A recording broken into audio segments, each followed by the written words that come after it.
And welcome back to another edition of the Michael Decon program, reporting to you all the way from the wastelands of California, deep inside a boiler room. My name, in fact, is Michael. I look forward to once again serve you those sounds of salvation. First-time listeners out there, thank you for finding us. We hope you enjoy your stay. Is the COVID crisis being exploited to push us into a Orwellian future of mass surveillance, digital IDs, and cashless transactions?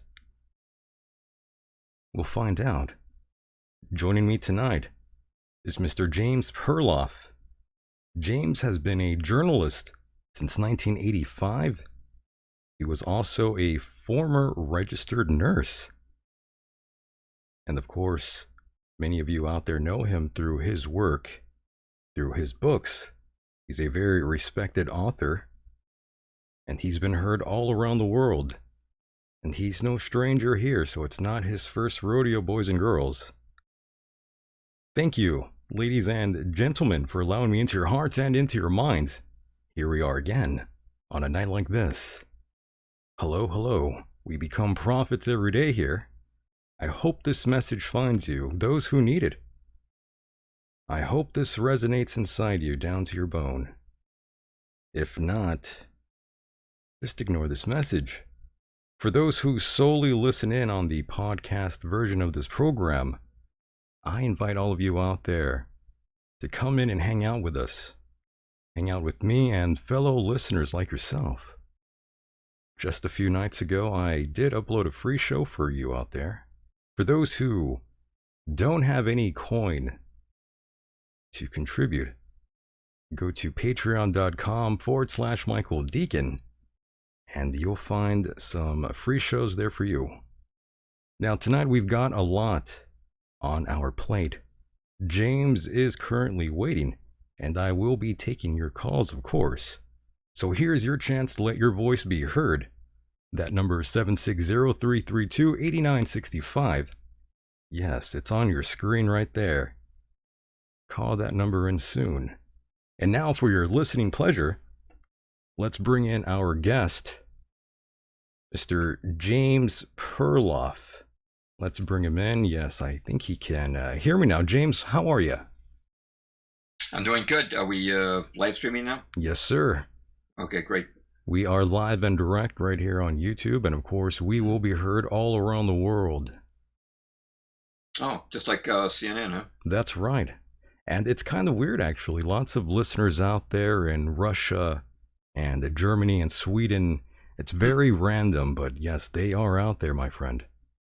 Oh, great. Okay, well, it's nice to that your show is international. It's pretty wild. So, James, once again, thank you so much for joining me this evening. And I was just telling everyone that you are a veteran on the program here, so you kind of know how things go. And by the way, before we get right into things, James, how are things going on over there on your side of heaven? Well, not in heaven at this time, but on the earth. Well, Massachusetts is still in lockdown. So it's still pretty much the same. Well, they've eased up a little bit, but our governor has a hair trigger on shutting things down again. It seems. I'm not confident that things will go well here in Massachusetts. Understood. And how are things with the family? Everyone is COVID free, I hope. Oh yeah, there's no problem with that. We get it, but most of the COVID tests that are coming up these days, what they talk about COVID cases, they're just talking about people having a PCR test, which are measuring, fragments of DNA that are basically not viable or in any way contagious. Not to say that there aren't some people still getting sick, but It's nothing like it was in the very early stages. Oh yeah, early on it was pretty wild. I mean, lots of people remember the videos that were posted on Twitter, seeing people fall over on their backs and just falling down in the middle of the street while walking. Just you remember that, right? How about yourself?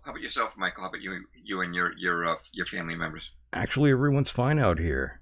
No one's sick. Everyone has been sort of hating the way things are with the mask and all. I'm sure you can relate. Everyone is pretty much tired of it, but I know you had written a piece on your blog the very last time we talked, and you were stating how you were sort of concerned about the mental health that the lockdown has had on certain people, and just in general with things, how they've turned out so far. And it reminded me because a gentleman, a good friend of mine, well, I consider him my best friend. I've known this guy all my life, James, and he reached out to me asking me if I was depressed, and that was the first time he's ever shown any concern. And I said, no, not at all. Are you depressed? And then he started explaining how he's feeling, and I thought, if this guy's feeling that way, I'm sure there's plenty of others out there, James. So it reminded me of that blog post of yours. Yeah, I wrote a post starting in April about the response to COVID, and as time went on, more and more alt media journalists on their vlogs and blogs started revealing more information, and of course, new statistics unfolded, and we saw that the original modeling was quite wrong, and so I kept updating that post. As I continued to update it, the post was getting pretty long, and some people would say, well, I want to go back and see your updates, how to know what's new. And I said, well, okay, I'll put the new stuff in italics with a date. But I think it made it a little confusing for people reading the post the first time. And finally, when the post got really long, I said, you know what, I gotta turn this into a book. For one thing, people don't like to read out. This book is over 200 pages long. It's called COVID-19 and the Agendas to Come Red Pilled. people don't want to sit down and read a 200-page book online for the most part. The other thing too is that I felt it would be good to preserve this information in hard copy. Actually, in my book, you'll find um, a lot of information that was censored off of YouTube. Like Knut Witkowski, the epidemiologist, of excerpts from his interview that was censored on YouTube, and Doctors Erickson and Nasihi from Bakersfield, California, who had over 4 million views, or I think it was maybe 5 million on YouTube before YouTube censored these doctors who had tested more than anybody else, tested for COVID more than anybody else in their region, who were saying the lockdown was not necessary. Anybody who was going against the grain and against the Bill Gates official story, official approved story, was getting censored. So I've taken a lot of those, and if I could find a transcript, I'd use it. If there was no transcript, I'd make a transcript myself, and then I'd take key excerpts. So this book has a lot of material that has been vanished from the internet, although certainly most of them have been backed up on BitChute, and most of the people who made them have taken pains to do that. Right. And the last time you were here, it was several months ago. And basically tonight we will be picking up where we left off. And one of the things that you did mention was the new book, which you can find now on Amazon. The book is titled COVID-19 and the Agendas to Come, Red Pilled. And I like the title, The Agendas to Come. Quite the appropriate title there, James. Yeah, well, I was aware of the fact that if I just called the book COVID-19, Right. maybe they'll come up with some new variation, call it COVID-20, and people think, well, the book's out of date. But I added in the agendas to come because we're taking a peek at these indications of what they have in mind for the future, such as the cashless society, the global vaccine, the global ID, the contact tracing, things that will be imposed in the New World Order that we've warned about for decades. I myself wrote a book back in 1988, The Shadows of Power, which became a bestseller, largely through the auspices of the John Birch Society, which I was writing for at the time in their magazine, The New American. But we've been talking about the New World Order for a long time, and all of a sudden, 2019, things were still pretty quiet, but all of a sudden in 2020, we see this totalitarian state rapidly approaching if we don't resist it strongly enough. Right. Right. Now, James, before we really jump into things, I was just thinking, I'm sure there's a few listeners out there who have no idea who you might be, James. I thought we can maybe talk about your background just for a few minutes here before we jump right back on course. Oh, sure. Well, I've had two professions in my life. I'm a registered nurse. I'm still licensed as a registered nurse in Massachusetts. I have been one for 45 years, and I actually retired last summer, just before the COVID thing broke out. A little older now, and a little harder to keep up with the pace of nursing, which is by the way, it's a rough job. Despite those TikTok videos you've seen, Sure. that's of the nurses dancing. That's the only time I've ever seen nurses with time on their hands. Usually we work our butts off. That's really a fact. But those were nurses, I believe, who were probably overhired in over anticipation of the false modeling of COVID. The other thing is I've been a journalist since 1985 when I started writing for the New American magazine, and that's my favorite thing. I always favored writing, but actually nursing was a nice balance for me because nursing is really hands-on. Whereas when you're writing, you're like a hermit behind a computer screen, or in the old days behind a typewriter, and you're not in contact with people. But nursing requires a lot of interaction. You're talking to patients and families and doctors, and you're doing a lot of physical work. You're on your feet a lot, and so that was kind of a nice balance for me to the rather secluded life of being a writer. So I've done both of those things Wow. for the past 4.5 decades. So you got out right on time then. Yeah, I would say so because the last place I worked, the things are pretty tough. They said they don't have gowns, so they say that they have to wear trash bags every time they go into another patient's room. Oh my God, really? Of course, most of the restrictions are absurd. Not that you don't have to protect someone who's immunocompromised or elderly or vulnerable, but yeah, the work has gotten a lot harder for everybody, and I go into retail stores, and they have to reduce their staffing. They can't let a full complement of customers in, and I just hear a lot of people suffering under the unnecessary mandates that have been imposed, especially as the death rates have been plummeting across the country. They could go back up again. We can talk about that. There's reasons to suspect that they will. But right now, we're in a tremendous retreat from the type of situation we were with Wuhan and the initial outbreak in the West. Understood. And by the way, you seem to have a very normal upbringing. Nothing wild happened to you, as far as I know, James. I'm just curious, what led you to the medical field in general? Well, it was very simple. I started out at Colby College up in Maine as an English major, but I realized that I didn't have enough writing ability at the time to become a writer. I'd written a couple of novels that failed in my teen years, and I didn't know what I was going to do with an English degree. I started out as an English major, and then the brother of the professor who was the head of our dorm, the guy who oversaw our dorm, came and he said that he was in the nursing field.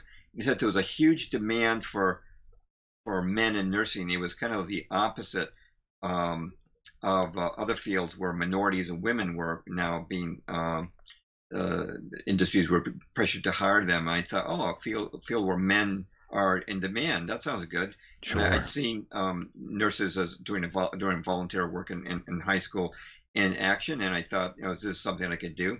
So I actually transferred to the Boston University School of Nursing. That no longer exists. It closed in 1988. But when I was there, we had a bustling school with over 600 nursing students. So yeah, that's kind of got involved in it. I felt that it was a profession that could secure me a living, and hoped that I would find a time that I become mature enough to become a writer, which took a few more years after that. It took the mid 1980s before that happened. Nice. Okay. And I'm just curious, James, since I used that photograph of you when you were very young and you look like Jim Morrison. Now I'm wondering, when you first got into the Thanks for the compliment. yes, sir. When you first got into the work there in the field, were you still rocking the facial hair, the sideburns? Well, in the nursing, you had to be pretty They made you shave. strict. Okay. And I had one nursing supervisor who told me that it was unacceptable for me to wear black shoes. She insisted I wear white shoes, and so I got white shoes, and she said, well, that's nice, but you got to have white socks to go with them. Nurses are pretty strict. The female nurses had to wear hats back in the day. We're talking about the 1970s. Right. And so things were stricter. Then nurses got kind of lax, and they no longer had to wear the white uniforms anymore. But I actually kind of liked the discipline of the old days. I felt that it was a better reflection on nurses when they were more uniformed up, representing the profession. I thought when they started to dress very casually, it maybe represented more of a casual attitude. But not everybody would agree with that. Some people felt that it was more, patient friendly to dress casually. Understood. And James, you are married, correct? Oh yeah, I'm married. Yeah. Did you meet your wife at the hospital there? Oh no, my wife is from overseas. Oh, okay. She is originally from Taiwan. Oh, that's right. We did talk about that. That's right. And is her family okay out there with, the outbreak? Oh yeah, Taiwan's no problem. The last time I checked, with a population of 24 million, they've had 7 deaths from COVID, and they're not in lockdown. By the way, the schools, the businesses, and the churches are all open in Taiwan. No lockdown, no problem. Okay. Very interesting. Now, James, I don't know about you, but I see so many similarities between COVID and 9/11. I see COVID very much like I see 9/11. The 9/11 masquerade, both strangely enough had government intel specifically telling them about the dangers, yet in both instances, the American government sort of allowed it to happen. Would you say that's Right. fair, or do you think that's unfair to say? Oh no, absolutely fair. In fact, what you're agreeing with a Russian intelligence officer who I quote in my book. His name is Kachov, Right. and he specifically compares the COVID, which he says it's not a pandemic at all, and he compares it to 9/11. He says it's an exercise of control and population reduction, and it's kind of humorous at the end. They ask him what we should do about this, and he says, "Well, before you get rid of the germ-like parasites, you better get rid of the parasites, the political parasites that rule over you." I thought that was well said. Yeah, 9/11 was a measure that stripped us of many civil liberties, and we're seeing the exact same happening with COVID. So the comparison is quite apt. Right. And here we are in 2020, Mr. Perloff, and many Americans out there have a very hard time still, even thinking, even slightly, that the government could have ever lied to them. This has been going on throughout history. I one of the first articles I wrote for the New American was in 1986 on Pearl Harbor. I had read John Toland's book called Infamy, and it was amazing how back at the time of the Pearl Harbor attack, I've written on this extensively. I've got a long blog post on it, and as a chapter in my book, 13 Pieces of the Jigsaw. I Love that wrote book, two by the cover way. stories for the New American on Pearl Harbor on how our government not only provoked that attack, we not only put the fleet in Pearl Harbor. President Roosevelt did that over all military advice, over against all naval advice, but we completely knew about the attack before it happened through recorded messages. Now, what I want to point out to you in comparison to 9/11 Sure. is that there were whistleblowers at that time. For example, Captain Lawrence Safford, who was our top cryptanalyst, he's awarded the Legion of Merit for his work in cryptography in the Navy Department. He spent years of his life after Pearl Harbor trying to tell people that our government knew, and he saw the documentation. But people would always say, "Oh, the government would never do that to us." It's Right. the same thing people said after 9/11. But the government has done that to us again and again. They did it with the Lusitania. They did it with the sinking of the Maine. They did it. You go back to 1914 when we invaded Mexico on a phony pretext, and Smedley Butler, who wrote War's a Racket, wrote about that. We went into Vietnam on the pretext of Tonkin Gulf, which was an attack that never happened. 58,000 American soldiers died. We invaded Iraq in 1991 on a fake baby incubator story. We invaded Iraq again in 2003 on a fake story about weapons of mass destruction. We've Right. been lied to over and over. Yes, our government would do that to us, and they've done it to us to the point that, there's an old saying, fool me once, shame on me, fool me Yes. twice. I'm sorry, fool me once, shame on you, fool me twice, shame on me. Well, they fooled us many, many times because we haven't learned from history. And COVID, it's part of that paradigm driving us to an unfortunate end if the bad guys get their way. But why do you think people are so inclined to believe that? Why is Because that? they're stuck in the matrix, and that's all they've known their life. I know people who within their professions are very smart, but when you talk to them about these things, they roll their eyes because as far as their geopolitical information, they've gotten it from mainstream media all their lives. They've never stepped outside that box. They've never stepped outside the matrix.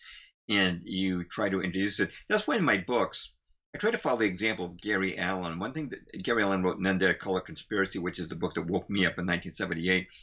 In that book, I was very impressed by the fact that he drew a lot of information from a lot of sources. He didn't just rely on a few sources, but many. And I've tried to follow that example. In my current book, COVID-19, and the agendas that come red pilled, I draw on many sources, and everything is documented. I've got almost 300 endnotes in this book.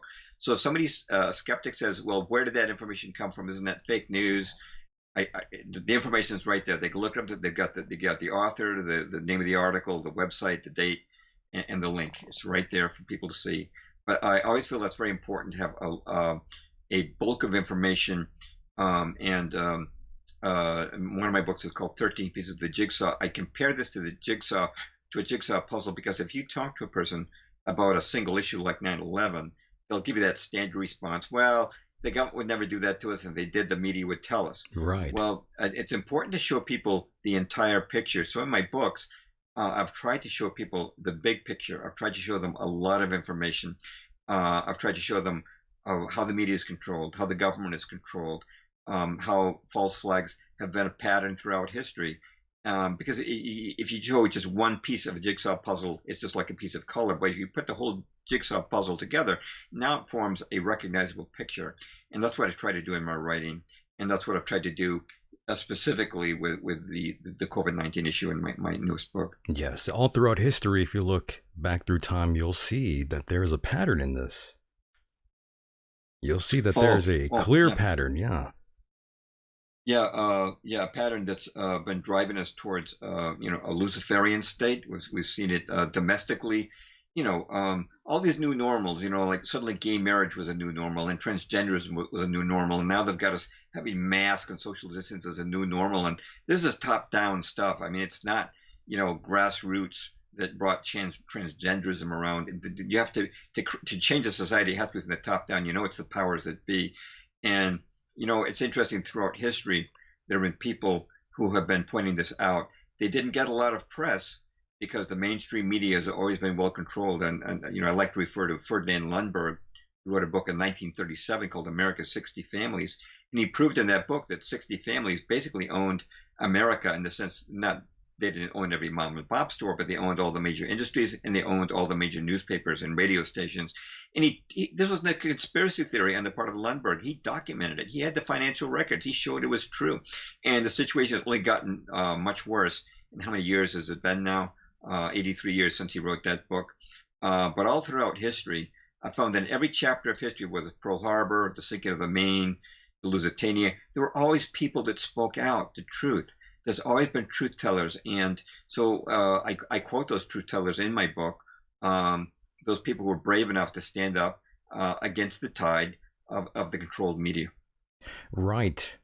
I'm with you on that one. And of course, we've had all sorts of false flag conspiracies that include, Pearl Harbor, the Boston Marathon, Sandy Hook, the Oklahoma City bombing, to name another. And I'm just going back to 9/11 really quickly. The Bush administration is blamed for either knowing that these attacks were going to happen and, of course, just, turned a blind eye. Or is there another reason? Well, actually, before I wrote this book on COVID, I was in the middle of a very, very long and detailed book on 9/11. One of the frustrations I've had with 9/11 is the many competing theories about what happened to the Twin Towers, what happened to the planes. And I've written some blog posts on 9/11, but although I interviewed some really great people, pilots and people with a lot of knowledge in those articles, I regret that I fell too much in the area of speculation myself, and I realized I need to step back in writing this book and Yeah, make sure that you were. sorry, go ahead. Yeah, Go ahead. just to add context to that, you were spending a great amount of time working on this 9/11 book before the outbreak, if I recall. Yeah, and the reason I stopped writing the book on 9/11, I said, this COVID is taking precedent over 9/11 at this point. I've never seen such a strong drive to establish the New World Order so fast as with COVID. So we need to respond. So when the White House established Operation Warp Speed to get a global vaccine out, I said, I've got to write a book at Warp Speed. So truthfully, I worked on this book morning, noon, and night. If I woke up at 5:30 in the morning, I started working on it because a book is a big project. You've got to organize it, you've got to write it, you've got to proofread it. I added an index to this. You've got to make sure your footnotes are right. If you change a footnote, you got to change all the numbers that come after that footnote. You got to make sure it's right. What a headache! There's a lot of little detail work in it. So I really went at this full blast. But yeah, the 9/11 book, I'd been working on that for a year. And had recognized mistakes I'd made, was in contact with a lot of experts, some people behind the scenes researchers. I had the pleasure of meeting Richard Gage at the Red Pill Expo in Hartford. We had a nice conversation last year at the Red Pill Expo, really diligently trying to reconstruct 9/11 just as it happened. But again, COVID burst on the scene and it really took precedence. That's right. It came like a thief in the night, as they say. Mm. And luckily, James, I actually quit my job 2 weeks before the pandemic first took place. Oh, I'm not even sure what that job is. Perhaps you told me before. Well, I was doing some security work. But I figured, I'm going to get sick out here. Whether COVID or the flu. Mm-hmm. And, I'm someone who doesn't really like standing in line, being around many people. I don't really like getting sick. I don't care what the sickness is. I don't know anyone in the right mind who says, yeah, I don't mind getting a flu. No big deal. Oh no, I don't know a single person who enjoys getting sick. I don't know Well, anyone that's either. one of the ironies of vaccines is that we're actually injecting ourselves with the sickness. We're injecting ourselves with if they give you a flu shot, they're injecting you with flu. It's simply been attenuated. This goes back in time. This is a very dangerous thing to inject a virus or multiple viruses, as in some of the shots they're giving to children these days, like the MMR vaccine or the DPT shot. They give you three at once. Something your immune system is not designed to handle, and bypassing your normal immune response by injecting it under the skin. It's craziness, and I was vaccine injured as a child myself. One of It was a long time before I woke up to that. I had severe problems when I was an infant, and in years after that. But eventually, I woke up to the fact that these were vaccine reactions and not some sort of weird childhood reaction. If you would have stayed as a nurse, I'm sure you would have been required to take a vaccine. I'm sure. I'm not sure on my You don't think particular so? company, but they were not making it mandatory for us to take a vaccine. It's only recommended. This is as of last year. Although in the patient population, particular population I was working with at that time last year, it was required that the patients take it. Now this may have changed since on my last job Right. venue since I was there. I wouldn't be surprised. Yeah, I'm thinking people that work in the hospital, first responders, law enforcement. I'm thinking all of these folks will definitely be required to be Mhm. vaccinated for sure. I mean, everyone eventually they're going to want all of us to be vaccinated. I mean, that's going to be our global ID, as you talk about. Yeah, it's really a very dangerous scenario because they're working on vaccines that have never been used on humans before. We're talking about companies like Inovio and Moderna that are developing what's called DNA and messenger RNA vaccines that actually will, it may seem slight, but they're changing your genetic makeup. They're giving new instructions to your genetic code. In fact, Tal Zaks, who is the chief medical officer of Moderna in Cambridge, Massachusetts, actually did a TED talk, and he said, "What we're doing is hacking the software of life. In other words, by software, he means the DNA. We're going to hack into your software. God didn't make it right. He didn't Mm. use these words, but that's his implication: is God didn't make your DNA right, so we're going to change it so that you now can produce antibodies to fight COVID." This is really dangerous stuff. They're skipping animal trials. They're making it at warp speed. And you have a chapter in my book. It's called Eight Reasons Why We Don't Need a COVID vaccine, and that's not including hydroxychloroquine, which I have another chapter on. And that's in the new But book, correct? hmm? Oh, the new one. Okay, go ahead.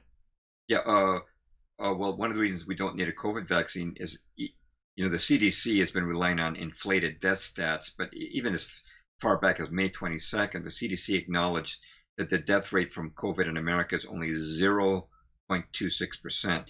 Now that means that 99.74%, even accepting that that's a low rate actually that the CDC is giving you because they use very inflated death rates, which we can get into.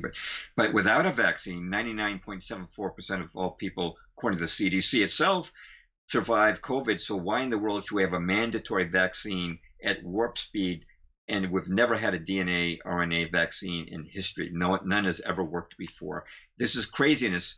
This is kind of the craziness and the departure from logic that we're seeing with our government and with the media modules who support this. It sounds like man is playing God again. That's exactly what they're doing. In fact, now this is fairly heady, and I don't get into this in my book because I'm just trying to stick to the current science. But if you go back in time, biblically, to the days of the flood, um, I used to think that the flood of Noah was just a child's fairy tale, for Sunday school.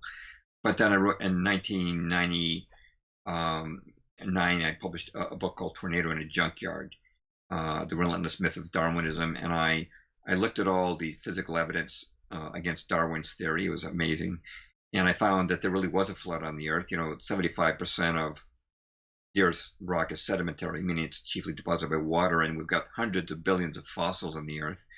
And why is that? For most animals, when they die, will decay rapidly or be eaten by predators. But you've got hundreds of billions of fossils, which means they were covered by sediment rapidly. This is very strong physical evidence for the flood of Noah, which, by the way, there are more than 200 cultures which have a legend of the flood. And but if you go to the reasons for the flood, if you look at the book of Genesis in the Bible, chapter 6, it talks about giants in the earth and how there was a union between the sons of God, which means angels, and the sons of men. There was transhumanism taking place. And if you go to the extra biblical books, and I know a lot of Christians don't like to do that, but these are still important historical documents. I'm talking about the book of Enoch, which is quoted in the Bible, and the books of Jubilees and Jasher, which are referenced in the Bible.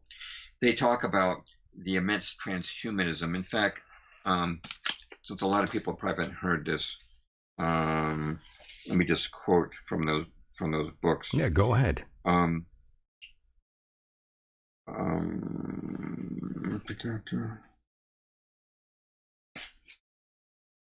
Okay, but the book of Jasher, chapter 4, verse 18, the sons of men in those days took from the cattle of the earth, the beasts of the field, and the fowls of the air, and taught the mixture of animals of one species with the other, in order therewith to provoke the Lord. And God saw that the whole earth and that it was corrupt, for all flesh had corrupted its ways upon earth, all men and all animals. And the book of Jubilees says, quote, all flesh corrupted its ways, alike men and cattle and beasts and birds and everything that walketh on the earth, all of them corrupted their ways and their orders, end quote. Well, so God brought a flood on the earth, not because he just gives us big angry individual. God brought the flood on the earth because his own creation had been corrupted. There was transhumanism taking place. There was transspeciesism, to coin a phrase. And God basically had to reboot the planet to bring back the creation the way he made it. And we're seeing that right now. There's so many articles, I quote a number of them, but in the mainstream media about how scientists are taking human genes and mixing them with pig genes. Sure. And they're taking firefly genes and mixing them with cats to make the cats glow, and other things all like kinds this. of crazy just crazy stuff. Yeah. And it's the same thing that was happening before the flood, which is a warning that we might be facing some sort of disaster again in the future if we don't change our ways. But that's what's happening. Just to bring us back to COVID, that's what's happening with these mRNA and DNA vaccines. Are actually going to alter your DNA, your genetic makeup, and they're going to transhumanize you. I've already seen transgenderism as a stepping stone towards this, altering the sexes. But now they want to alter people themselves. And by the way, it's not going to stop there, because if you study coronaviruses, you'll see that they mutate. They mutate quickly. They're one of the common causes of the common cold, and one reason we never get immune to the common cold is that the viruses that cause them keep mutating. Yeah, it's always changing. So next year, coronavirus, COVID-19 could mutate into something new. Right. And then they'll say, well, that's great that you got a DNA vaccine last year, but now the virus mutated. You got to get another one. You got to get another one, and another one, and they keep changing your DNA until perhaps you're no longer recognizable as a human. That's right. This brings us very close to the mark of the beast. You need the Bill Gates vaccine 2.0. Yeah. By the way, James, I'm not really religious at all. I'm sort of an agnostic atheist, yet I know a lot of I know plenty of things in the Bible. I know the stories. I've talked to many people about things. Talked to many pastors, reverends, everything. And I know you are very religious, James, and I've spoke to several people who are ultra religious, and there's nothing wrong with that. I find it completely fascinating, and especially right now. And all of these folks that I've talked to, they tell me that the signs of the end times are actually here, and an antichrist-like figure would make a peace deal in Israel. And what did we see in the news recently? Donald Trump did that in Israel. And it says in the Bible, soon after destruction will follow. And that's what they've been telling me. According to those folks, they tell me that this is lining up with Revelation. Everything is coming together for them. What are your thoughts, James? I think that's absolutely true. I should mention, by the way, I grew up in an agnostic home. Oh, wow. We didn't go to church. Okay. We were not churchgoers. My father was Jewish, something I didn't even know in my youth. He didn't want anything to do with Judaism, Ah, and my mother had been sort of a nominal Christian in youth, but her father was a Freemason, so it's kind of a mixture of Judaism and Freemasonry in my family. But we had no religious belief. God was not part of our home. And in the early 70s until the early 80s, I got into a New Age cult, oh my which was goodness. very, very anti-Christian. And That I didn't know. uh, hmm? I said that I didn't know, James. Yeah, yeah. So I don't come from a Christian background at all. I Wow. finally got drawn to Christ in the early 80s. I was actually reading a very non-biblical book called The Aquarian Gospel of Jesus Christ. I was in the New Age movement at that time, and it was a New Age outlook on Jesus, which said that, he just went to the East and learned all his his tricks, as they would call it, from holy men of the East. Ah, But yes. eventually, I was drawn to Christianity, and I went through some phases of that. I'm now an Eastern Orthodox Christian because I found that here in the West, we actually I don't mean to offend my Christian brothers here in the West, but Yes, no offense to them. there was a split between the East and the West that took place in 1054 AD, just about little more than 1,000 years after the crucifixion of Christ, between the East and the West. Now, the West became strictly under the control of the Vatican, and the Vatican, I think most Catholics would today Yeah, I think would they, acknowledge yeah. that the Vatican, through Hmm. Vatican II and other things, has gone through degradations. And going back it's a fallen religion, let's be honest. and certainly in many ways. Yeah. But some of the changes within the Catholic Church when it's had the East-West split led, of course, to Martin Luther and the Reformation. But then the Protestant Church, for whatever good reasons Martin Luther may have had for doing what he did, became splintered into 1,000 pieces. This is exactly what the devil wants. He has a divide and conquer strategy. But I found that the Eastern Orthodox, despite the onslaught of the Turks in Constantinople in 1453, despite the Bolshevik Revolution in 1917, the Eastern Orthodox had maintained the faith very close to what it was originally. They still, in fact, if you go to an Orthodox church, they still follow the same form of worship they had in the 4th century AD when Constantine first legalized it.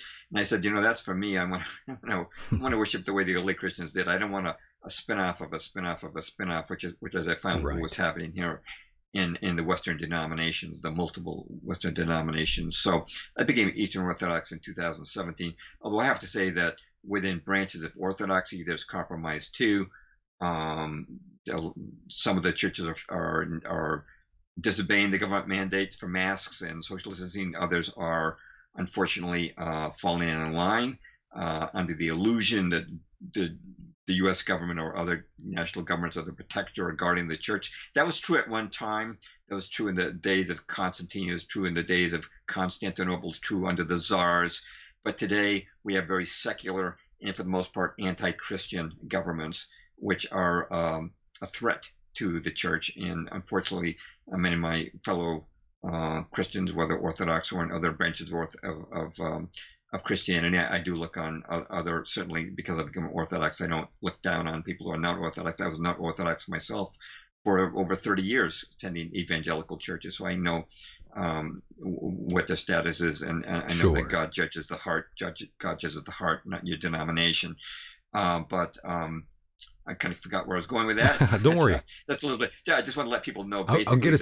that I myself started out Yes. as an atheist agnostic, someone who ridiculed Christianity, then got into the New Age movement for a full decade before I came to Christ, and sort of gradually matured in my views as I started to look at the fallacies of Christian Zionism and some of the other things that were going on in the Western churches. So you were like a militant atheist at one time.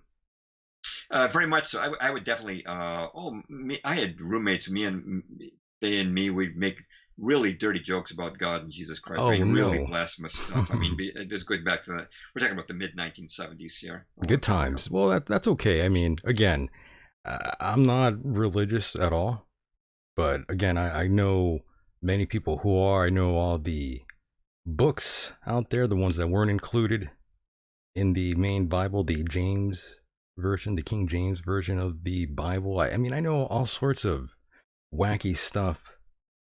The, well, let's not get into that, but Going back to religion, and I know that has always been under attack. I myself, like I said, am non-religious. I don't believe in any deity, but I respect everyone's religion.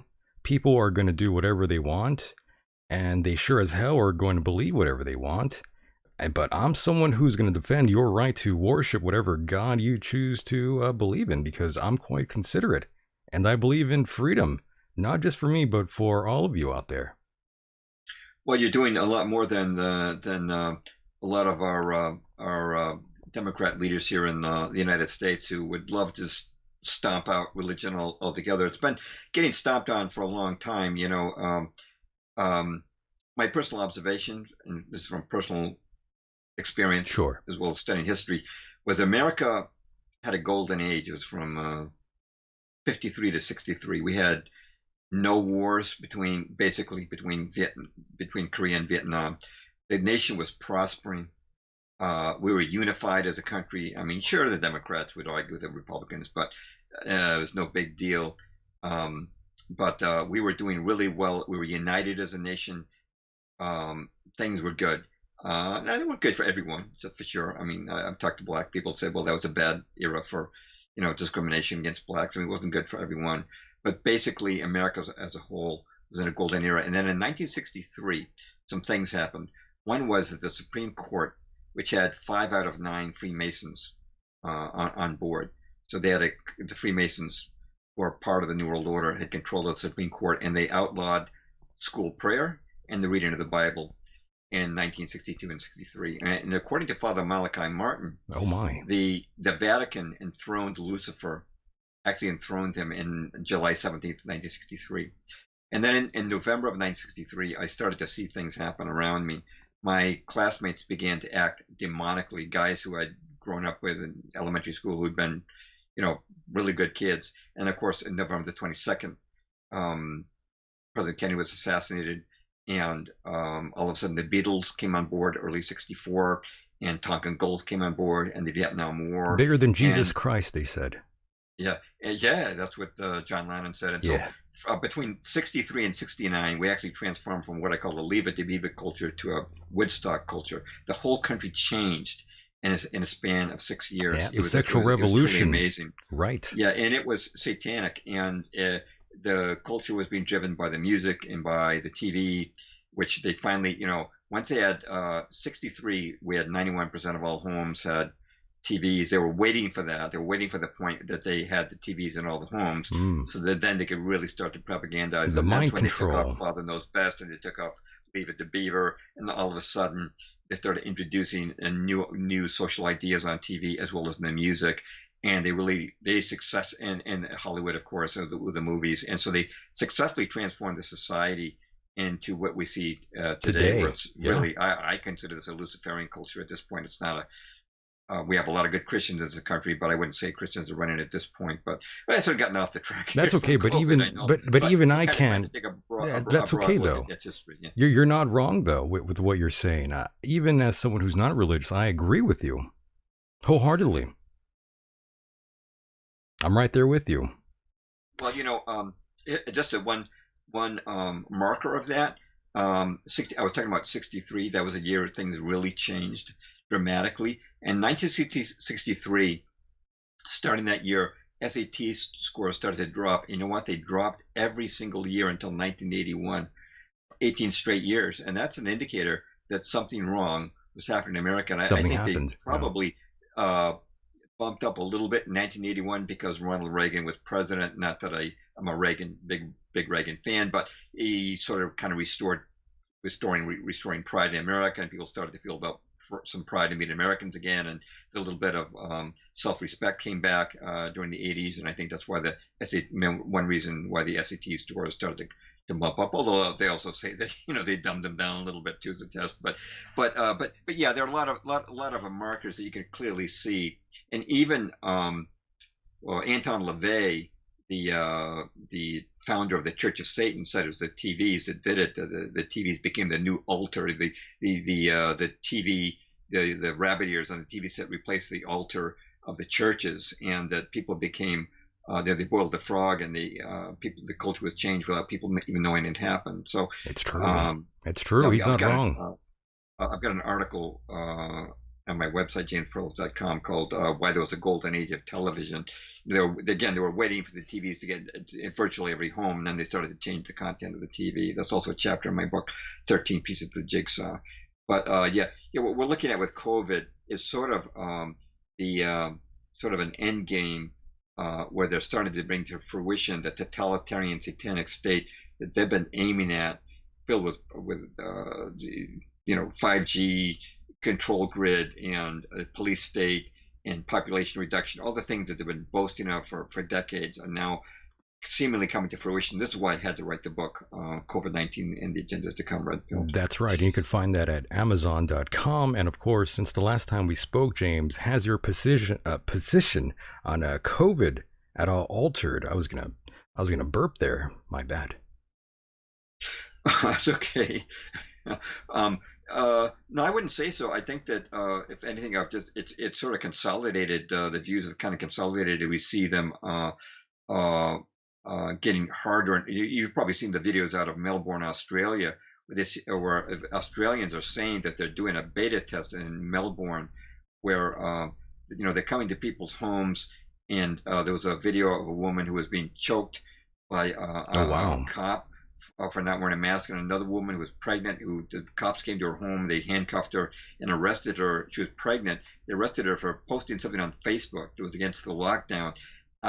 It's severe, and they say that the premier of Victoria, which is the state that Melbourne is in, down in Australia, has gone to. I've heard he's actually gone into hiding because there's death threats against him. And the way one Australian explained it is, there's a mentality that if you're going to kill me, I'm going to on the way out, I'm going to take you with me. And so I think they're testing it down there to see just how far they can push the people. But you've seen it in America, the violation of our civil liberties. I mean, I give examples in my book, like the woman in Brooklyn, a mother with a toddler who was thrown on the floor by several cops in a Brooklyn subway station, not because she wasn't wearing a mask, because she didn't have it on right.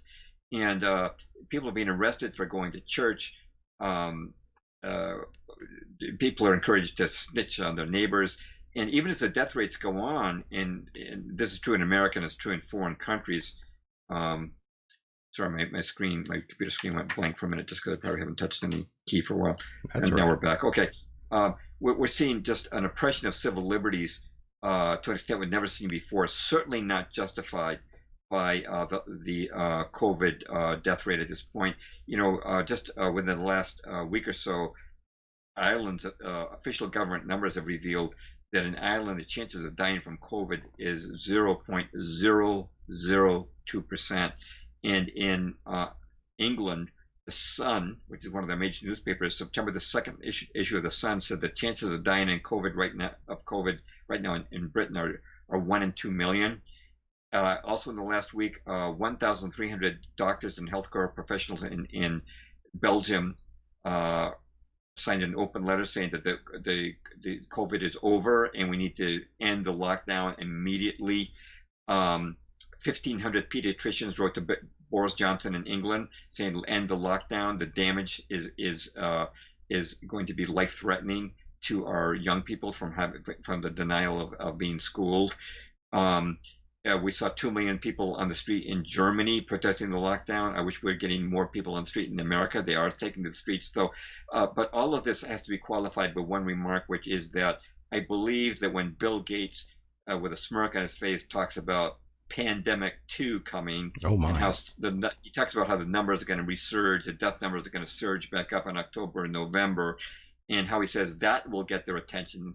I'm concerned that they're going to bring on something new, and that they're going to claim that we were making false statements about these death numbers being low. But the death numbers are quite low right now. They've gone way down. Ron Paul wrote on his Liberty Report in July, said that the death rates are down 90%. He said, why aren't the media celebrating? Instead, they're talking about the COVID cases, by which they simply mean people testing positive, who for the most part are not only not dying but have no symptoms. So we're talking about the state right now as we live stream this podcast. The death rate is very low worldwide.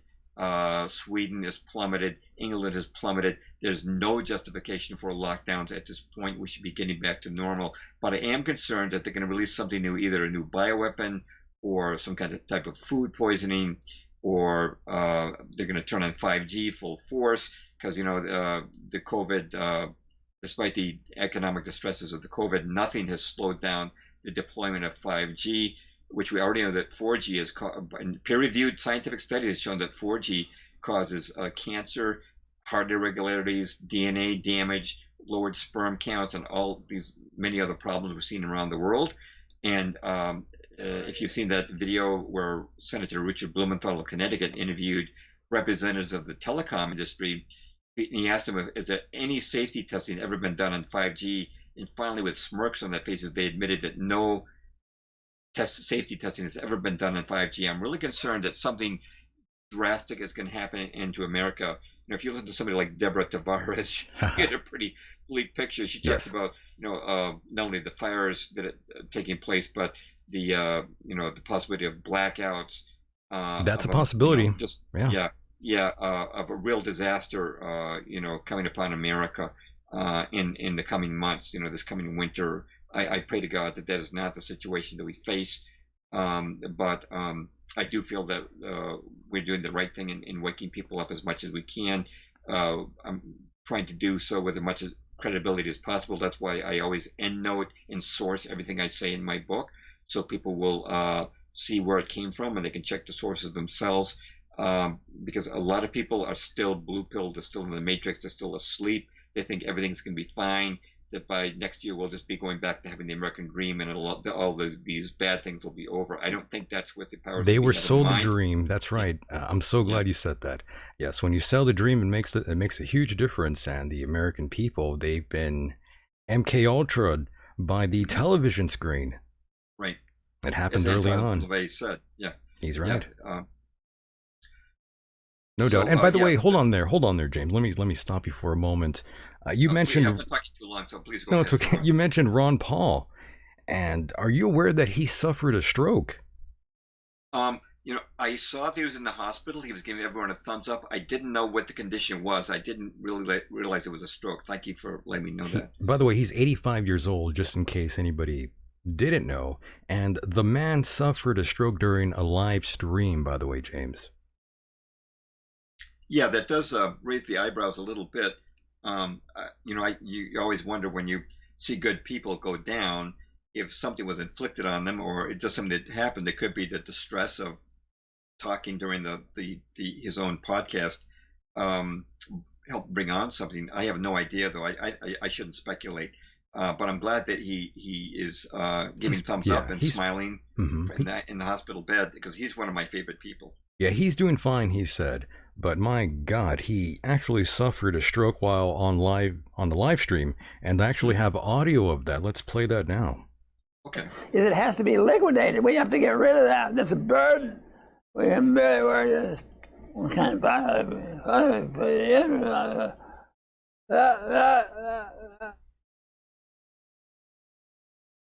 It's Dr. Paul? Yeah, and this guy's just confused. Poor guy. He's wondering what the hell just happened to Ron Paul there. It has to be liquidated. We have to get rid of that. That's a burden. We can really work this. We can't Oh my. Yeah, that's terrible for it to have actually been recorded live, but of course they ended the stream right away, and fortunately Ron Paul's okay. Yes, that's actually very characteristic of a stroke. You lose your speech, hopefully just temporarily.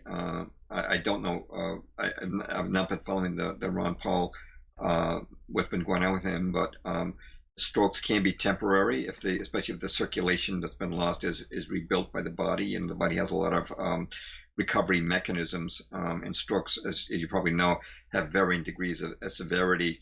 I want to just give a hats off to Ron Paul, not only for what he's done all his life in fighting the Fed and fighting foreign wars, but the fact that even in the midst of a stroke, he was still trying to get his message across. That came across very clear. That's right. Man, he just kept going forward. He's a true professional, no doubt, and we're glad he's okay. And Speaking of which, his son Rand Paul, I'm not quite sure what's going on with him. I just hope Rand Paul gets just even a smidgen of the charisma that his father has. I hope that happens for him. Yeah, I'm glad Rand Paul is there. I know that he is not, fulfilling everything that his father did, but I'm glad we have him there. It seems Right. like he's, one of the most sane people we have in the Congress at this point. We may not agree with everything he does or says, but he's one of the few people, or he certainly is drawing upon many of the lessons he learned from his father, and is doing a lot of the right things. He's challenged Dr. Fauci lately. He's doing a lot of good things there. So I'm glad that he's there to hopefully carry on his father's crusade against the powers that have inflicted so much harm on this country. No doubt, my friend. And by the way, we just passed the 1 hour mark, and I know you wanted a little bit of a break before we go on. And I know we still have just a few more things to go over, but I'm sure that'll fill plenty of time. So I think we should perhaps go on a little break now. Okay. Yeah. That sounds like a good idea. I always feel I do a little better if we do a long show, if we take a break in the middle just to stretch the legs and I'll take a breather, so rest the voice for a moment. So I think that would be a good idea. Yep. So how long shall we tell our live stream audience we'll be gone? We'll be gone for at least 6-7 minutes at the most. That'd be good enough time for them to go to the restroom, go to the kitchen, all that jazz. Oh, sure. Okay. All right. So I'll put my I'll mute my microphone, and I'll be back in those 6 minutes, something like that. Yeah. All right, my friend. Okay. I will message you here in a moment, and when we return, round 2 is next. Don't go anywhere. Stay tuned. Okay. Okay. Thanks. Go for it, James. Yes, ladies and gentlemen, you heard us correct. We are going to go on a little break, and when we return, round 2 is next. Don't go anywhere. Stay tuned. But yes, actually go to the bathroom if you need to take a bit of a piss. Now is the time to do so. And yes, thank you, Jesus. I'm so glad Lilith has returned to moderate the chat room there. We've had lots of wild animals out there. Thank you so much, Lilith, for controlling the chat. Stay tuned. Don't go anywhere.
girlfriend who used to say out loud to me, "You're a woman, aren't you?" And like even with the kids in their play group, the other mothers were like all gravitating to me because I was such a flamboyant out kind of guy that was in touch with all that stuff. I have diarrhea of the mouth. It gets my kids in trouble frequently.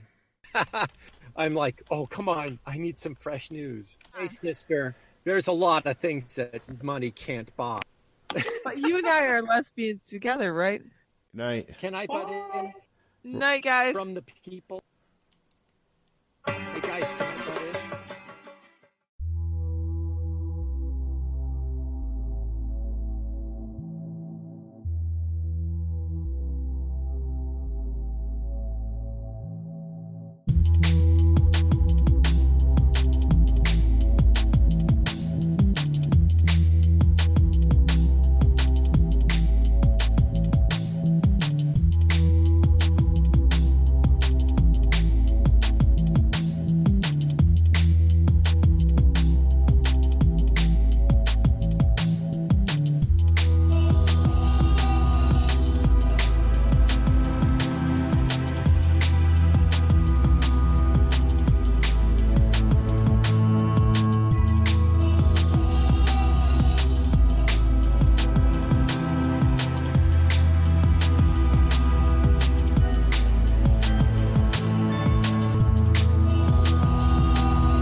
be here for much long because of the climate crisis. We only have a few months left. I love that you support the Green Deal, but it's not getting rid of fossil fuel. It's not going to solve the problem fast enough. A Swedish professor saying we can eat dead people, but that's not fast enough. So I think your next campaign slogan has to be this: we got to start eating babies. We don't have enough time. There's too much CO2. All of you're a pollutant. Too much CO2. We have to start now, please. You are so great. I'm so happy that you're really supporting the Green Deal, but it's not enough. Even if we would bomb Russia, we still have too many people, too much pollution. So we have to get rid of the babies. That's a big problem. Just stopping having babies is not enough. We need to eat the babies, and this is very serious. Please give a response. Thank you. We'll go ahead. Okay. No, we'll go ahead. No. Yeah, no. Thank you. So I think so one of the things that's very important to us is that we need to treat the climate crisis with the urgency that it does present. Luckily, we have more than a few months. We do need to hit net zero in several years. But I think we all need to understand that there are a lot of solutions that we have, and that we can pursue, and that if we act in a positive way, there's space for hope. We are never beyond hope. Okay.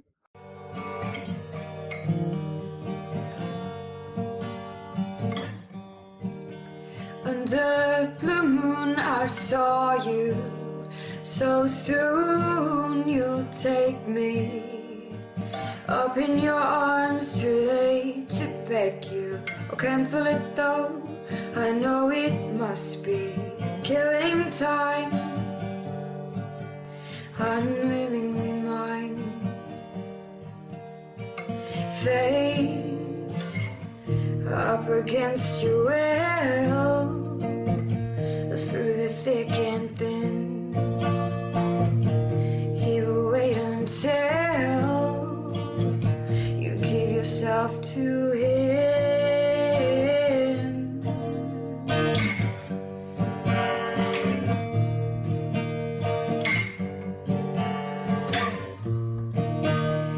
In starlight nights I saw you, so cruelly you kissed me. Your lips a magic world, the sky all hung with jewels. The killing moon will come too soon. Fate's up against your will, through the thick and thin. You must wait until you give yourself to him.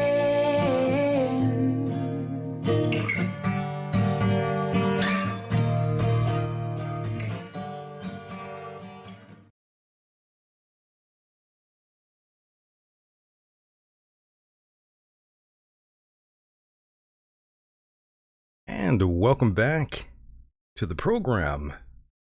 So glad you're still there.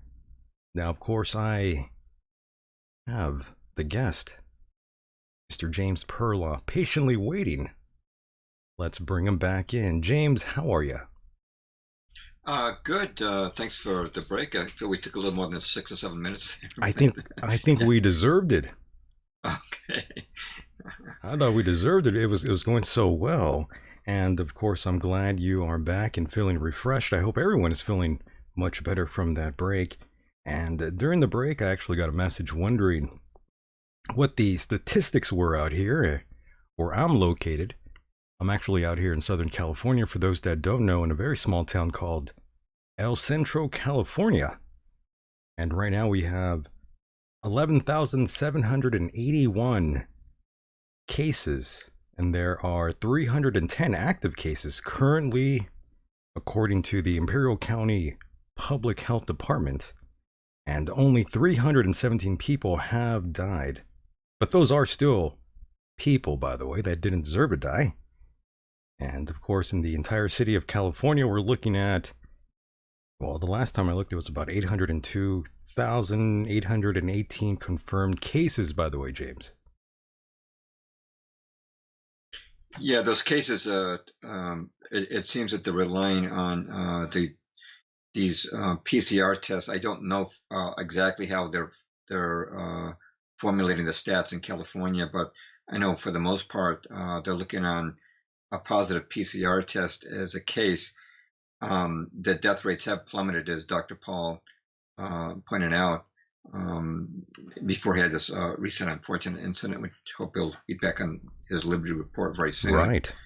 But Dr. Beta Stadler, who was the former head of the Institute of Immunology in Bern, Switzerland, I quote him in my book, and he says that all the PCR test is doing is showing a few fragments of DNA which you may have encountered from this virus in the past. He says it does not mean you're active or you're infectious. And actually, the New York Times, in their August 29th issue, said basically the same thing as Stadler. They said that up to 90% of the test may be meaningless, and that the PCR test does not mean you are infectious or a threat to other people. So these tests are, and these statistics are starting to really, they're having to backpedal.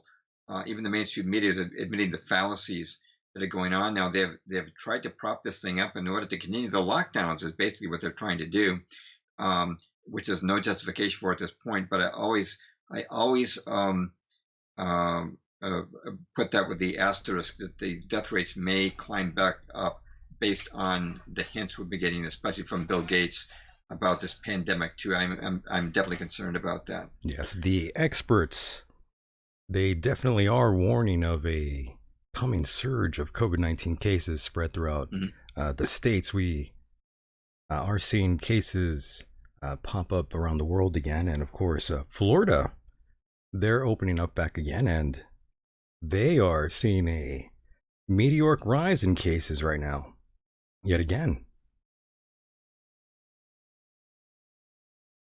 But there was controversy about that. There was Fox News covered this, that there were certain testing centers that reported 100% positive, and this could not. It couldn't be that you had 100% people positive. It appears that there's motivation for these positive reports. Ron Paul pointed this out himself, by the way, that in his own state of Texas, that there were a tremendous number of reports of positive cases at hospitals. I quote him in my book. He talks about the fact that the 4 hospital directors had to hold a joint press conference to say that there was no COVID crisis in Texas. But Dr. Paul pointed out that because hospitals are rewarded if they report a COVID case, you've probably seen the interview with Dr. Scott Jensen. We talked about how hospitals are rewarded if they have $39,000 for a ventilator and $13,000 for a COVID case. And Dr. Paul points out that if you reward somebody, you get more of it. So that's right. There's a lot of it's problematic, these reports of this increase in cases. It seems like they are trying to keep the lockdown going with hyperinflated stats. Well, we weren't ready. We weren't ready either, James, I would have to say. I'm sorry, say that again? We weren't ready at all for this sort of scenario. No, I don't know anybody in the alternative media who was expecting a medical-based lockdown last year, that would be forthcoming. Now that if we look back at Event 201 and the Crimson Contagion exercise and Netflix running the series called Pandemic, and now there's been the revelation that Congressman Bobby Rush, who introduced the HR 6666, the Trace Act, the Contact Tracing Act, which was going to delegate $100 billion for contact tracing and quote unquote other purposes.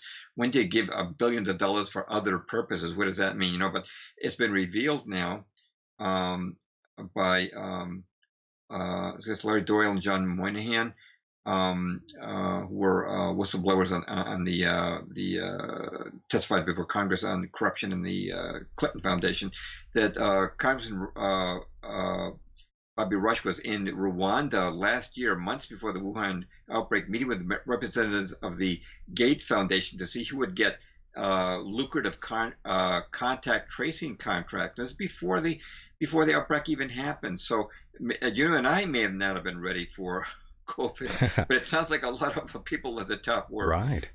It seems like they were definitely ready. And speaking of Bill Gates, he's done a lot of damage in terms of the vaccines that he's already put out there.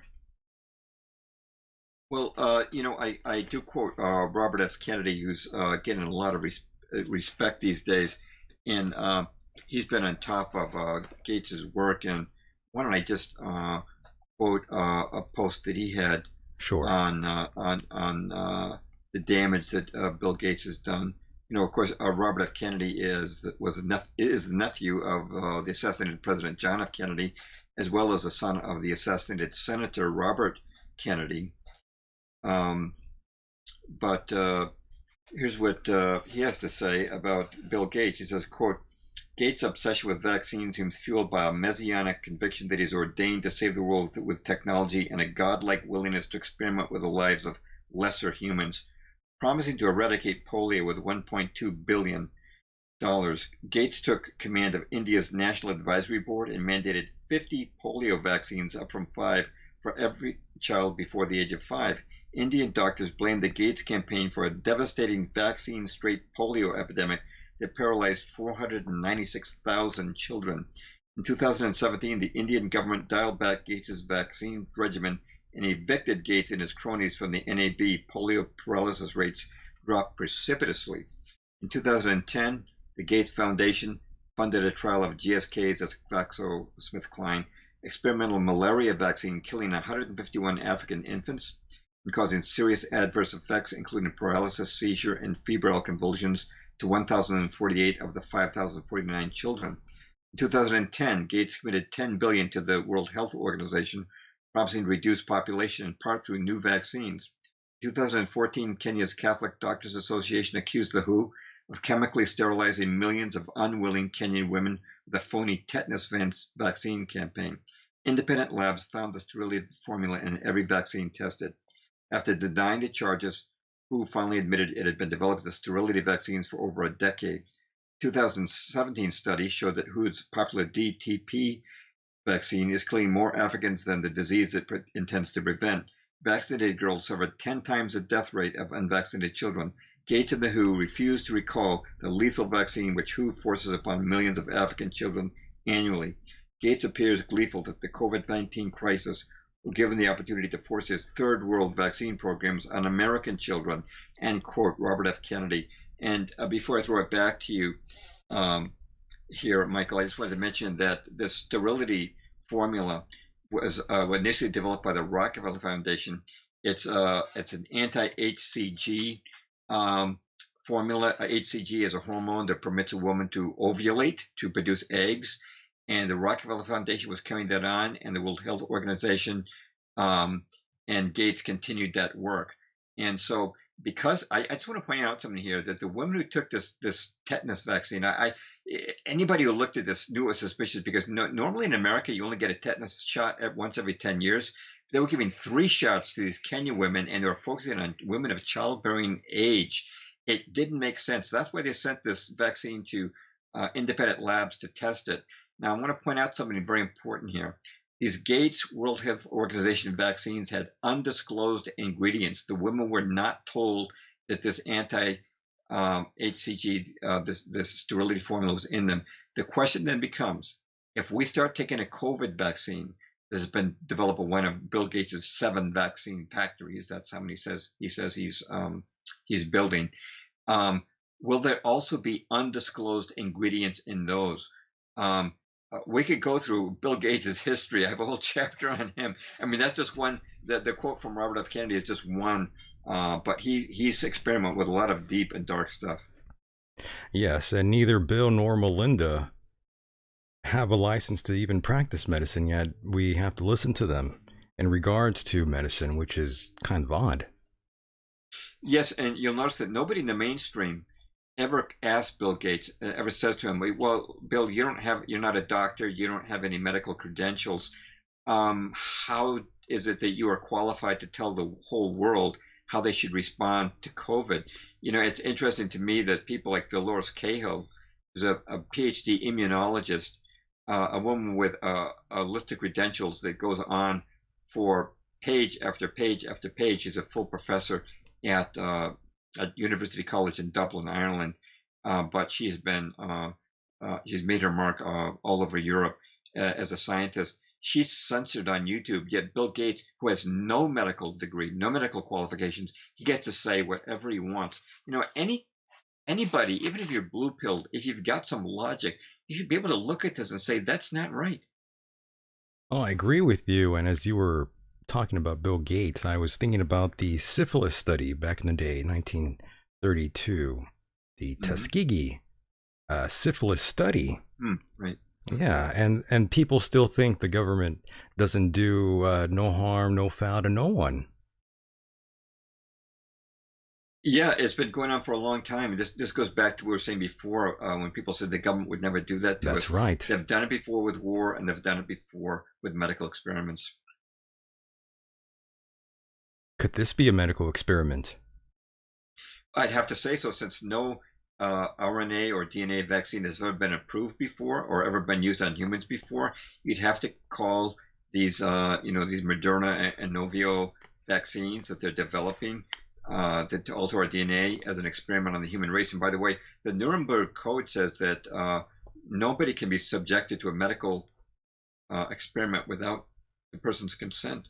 And this certainly is an experiment when you realize that none of these products have ever been used before on humans. In fact, I just want to say something about Moderna. It's in my state. I live not that far from Cambridge, Massachusetts, where Moderna's headquarters are. They have never brought a single product to market. They have never produced one successful vaccine, and yet they are listed on the White House's list of the top final contenders for a COVID vaccine.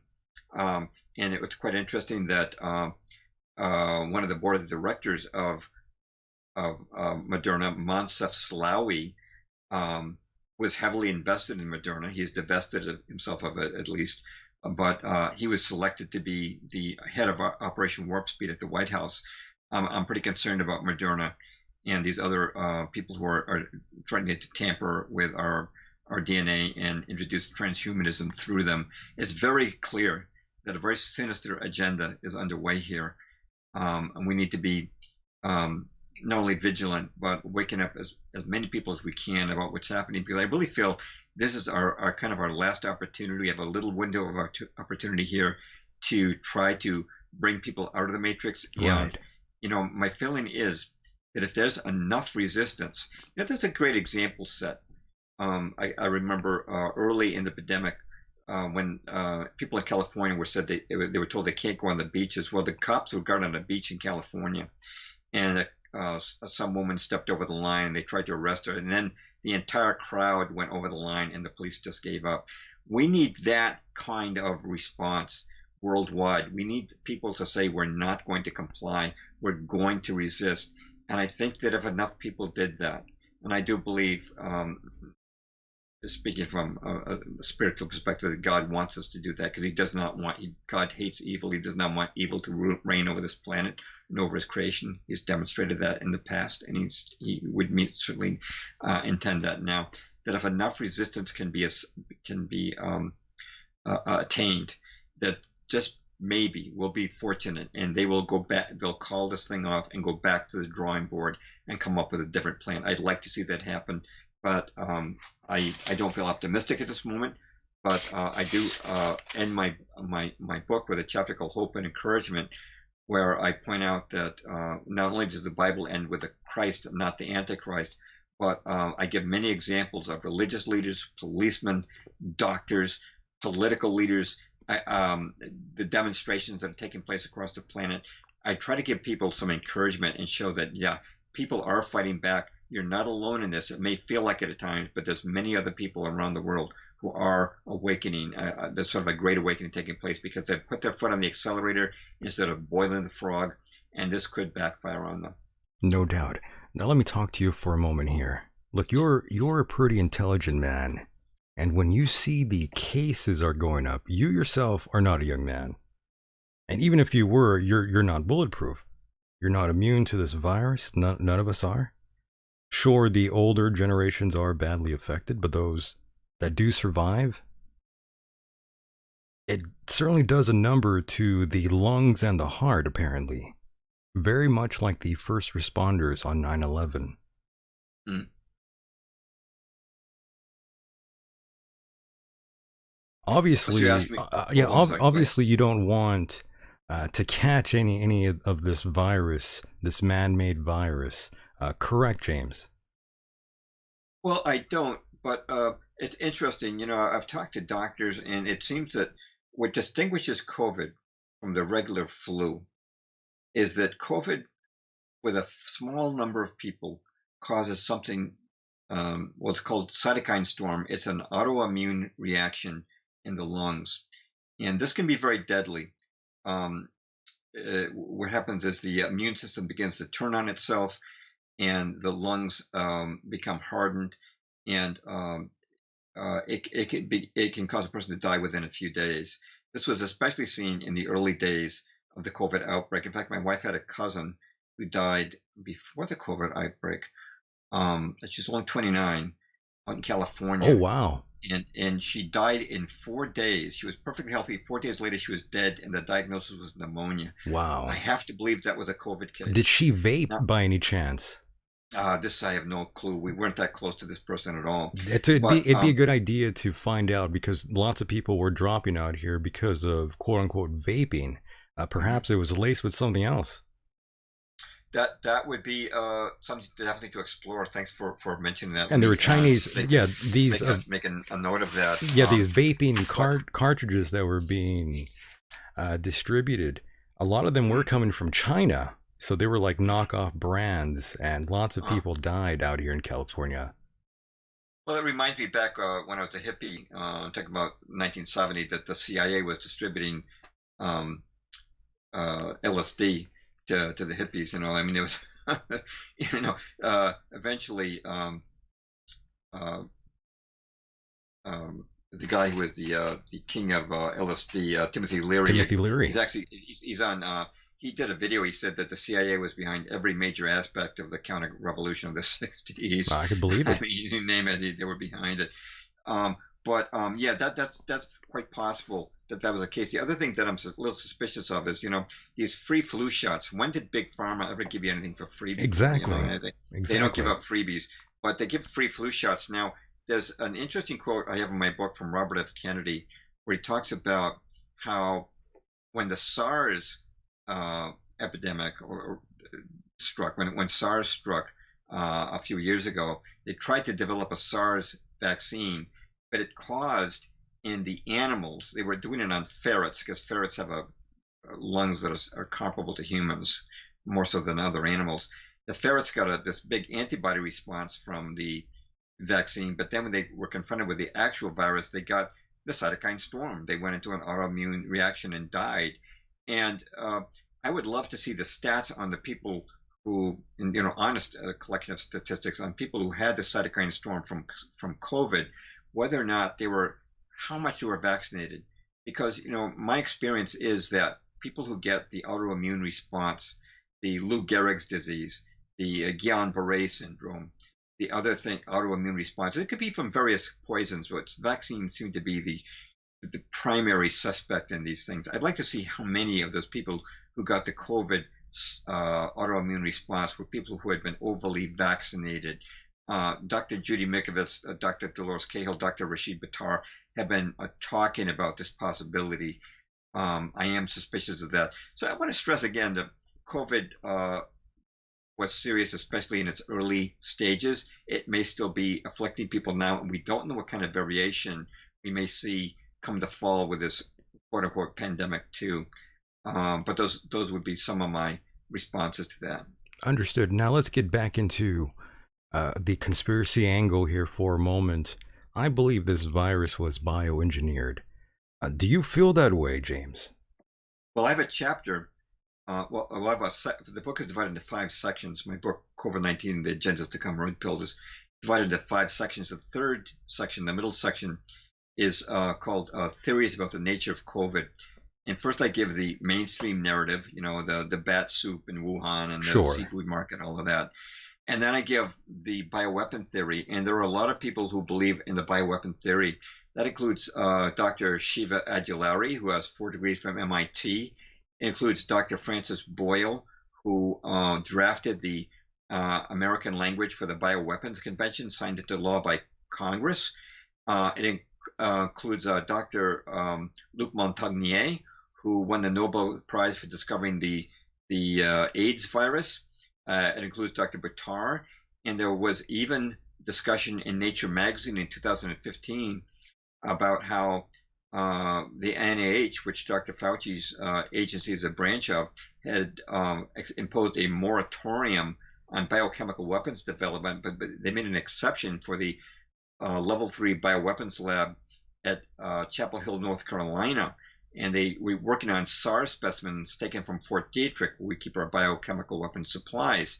And at that Chapel Hill experiment was Dr. Shenling Shi, who is the head of the Wuhan level 4 bioweapons lab. Now, she presumably brought that technology back to Wuhan, and Newsweek brought this out that Dr. Fauci was continuing to approve millions of dollars in financing for the Wuhan lab right up to the time of the Wuhan epidemic. That's right. Now, this doesn't mean that it was actually developed in Wuhan. It could have been another country, because lots of militaries around the world have biochemical weapons. And I should mention that one of the things that's come out in alt media was that in 2019, right before the Wuhan outbreak, they had something called the World Military Games with military representatives from 110 countries. Now, it could have been any of those countries, but we'd have to say that the Chapel Hill-Wuhan connection is at least suspect here. Yeah, I do believe that a bioweapon, that they've been working on bioweapons for years, and a bioweapon is certainly suspicious. And there were others besides the ones I mentioned. There was a group of 9 scientists from India. It would make sense. Yeah. They published a paper that said that the changes in SARS is very similar to COVID-19, but there are certain changes that said they could only come about not by chance but by manipulation. And Dr. Montagnier, the Nobel Prize winner, said that you could only make COVID-19 in laboratories, as it could not come about by natural mutation. Now, naturally, the mainstream Bill Gates doctors disagree with that, right? But how else are you going to find HIV protein inserted into the virus? Yeah. I mean, there's so many things that are odd about the way this virus is constructed. And they were working at Chapel Hill and Wuhan on what they call gain of function. Gain of function, right? Making it more lethal and more able to attach to human cells. So very bad stuff. It would make sense this was an incomplete virus, the way it traveled around from the United States to Canada to China. I'm led to believe, due to probability, that this was an incomplete virus. That's why it acts the way it does. And furthermore, I have to say, perhaps it's not spread. Well, I'm sure it's spread in terms of, aerosols and droplets, but, I'm even going further and thinking perhaps it's spread in another way that we aren't even aware of yet. For example, remember the anthrax scare. Remember who was responsible for that? I don't say let's blame China exactly for the CCP virus, as we like to dub it. I think we did have a hand in this creation as well, my friend. Yeah, I think that when you look at the attempt to build tensions with China, that it's quite possible that, again, look at those military games as a possible way of spreading it. Very fishy. This was spread in China in order to blame the Chinese, in order to create world tensions with China. But this is just hypothetical. There are a lot of hypotheticals we're talking about, but I think that the hypotheticals they merit consideration, because we don't know for certain what happened. So I think that, like in a courtroom, where you're trying to resolve a murder case, you need to look at the various possibilities. It's the same way in science. You need to consider different possibilities, and that's what is so bad about YouTube censorship of anything that disagrees with the Right. World Health Organization. You may have seen, by the way, that even Ron Paul's Liberty Report recently was censored by YouTube. Really? Yeah. It was not the entire report, but it was a particular episode they had where they were talking about COVID. But even Dr. Ron Paul is not immune to censorship by YouTube, as Wow. are many others, eminent scientists like Knut Witowski and Dr. Dolores Cahill. So yeah, bioweapon is certainly a possibility. And of course, David Icke, who had millions of views with his London Real interview, talked about the possibility of 5G playing a role in COVID. But that was never censored. But know. I do have a chapter in my book on the 5G theory. And I quote people both for and against that because I'm trying to give voice to as many people as possible because I don't know the answers. Yeah, we don't know. That's true. Yeah, I don't know all the answers, but I think that we should be considering the possibilities in an effort to get to the truth about this. Well, James, if you told me the end times was going to require us being sequestered wearing our pajamas, I would have thought you were full of shit. So, I mean, here we are. It's pretty insane. In the year 2020, nothing is off the table, in other words. Yeah, well, there was a meme the other day on Twitter of it was a cow flying through the sky, and the guy said, normally I would have asked questions, but since this is 2020, I just kept on driving. That's perfect. I mean, that's the reality. I made a meme myself where I said, I sure miss the good old days, and they asked me, oh, you mean the good old days of Leave It to Beaver and Father Knows Best and hula hoops and those days? I said, no, I mean the good old days of 2019. Yeah. Because that's how much change we're seeing. And who believed in 2019 that we would be, standing 6 feet apart outside of grocery stores? That's right. And with masks on. I mean, who I like to call this COVID BC, COVID before Christ, since it's much more powerful and much more known than Christ at this time. Like the Beatles, it's bigger than the Beatles. Bigger than Christ. COVID-19 is here to stay. It's worldwide. It's global. I mean, it's taken Australia and New Zealand over. I even got an email. I have friends who we were talking about going down to Argentina. That this would be a good place to become an expatriate in. Yet I got an email from a guy in Australia who was trying to get a copy of my book, and he said that I'm sorry, in Argentina, who said that in Argentina, you can't get books from abroad. They won't let packages come in. They won't let people go in. You can't even travel to the next province. There's been a blockade. Yeah. He said that there was a guy his daughter was dying from cancer, but he was turned away at the border of the next province. He wasn't trying to leave the country, just to go to the next province in Argentina. That's rough. So this is worldwide, except for a few exceptions like Sweden and Belarus. A few countries have resisted it, but it's amazing. I guess you might say the powers that be are flexing their muscles and demonstrating just how much control they have acquired over the world's population, especially through the central banks. And that's one of the reasons why I believe that this virus was man-made and incomplete. The way it only affects a certain genetic makeup in that individual. Perhaps that's one of the reasons why Sweden has sort of been left untainted by the virus. Yeah, that's a great point. I know that there has been evidence that they've worked on developing viruses that would affect certain people with certain genetic makeups. Sure, yeah. If you want to destroy certain populations. Population control. I certainly consider that to be on the table amongst the considerations. You can't rule it out.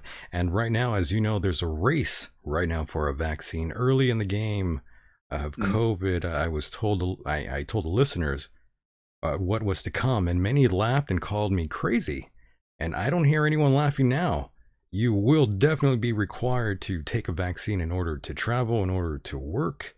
That will lead us to following directly in the footsteps of China with their creation of smart cities. And James, I know you agree with me. The facial recognition is already top notch out there. I've seen many videos online with people buying things and going places and just showing your face to that nice little scanner there. This is all coming to America without Eddie Murphy, my friend. Love that. Well, I was talking to a podcast host. I was having dinner with a guy. He wasn't on the air, but he told me they had a friend who was in China, and he was caught jaywalking not by a policeman but by a facial recognition There you camera. go. There you go. And the fine for jaywalking was automatically deducted from his digital account. It was all electronic, it was all digital, and it seems, again, China's like a beta test for America. And to tell you the truth, when Henry Kissinger brought Richard Nixon over to China in 1972, I think this plan, there's a long-term plan that's been undertaken here. China is paving the way for a technocratic society, a world. I think so. And by the way, I just want to say I've taken this time to reevaluate myself and reinvent myself mentally and physically. I took this time to reconsider what's important in life and what truly wasn't. I've been telling anyone who listens that we pretty much passed the point of no return. A lot of businesses are not coming back. People who lost their jobs, I hope those people took some time to try and get another gig quick. None of it is coming back, and we are near financial collapse. And people are going to wish we were back in 2008. Hell, some people are going to wish we were back in 1998. Yeah, I wouldn't mind that at all. Yeah. You're quite right. The situation is unsustainable with tens of millions of people out of work here in America, plus many more abroad.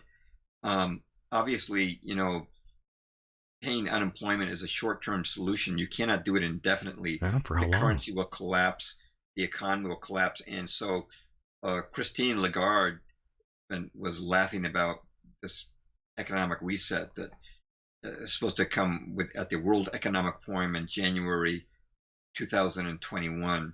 And recently there was a video I saw with excerpts from the World Economic Forum. It was Prince Philip and the head of the World Bank, and it's amazing how each person was talking about COVID as an opportunity. They kept using that word as an opportunity for a great financial reset. Well, what would that mean? It would mean a cashless society, presumably, Right.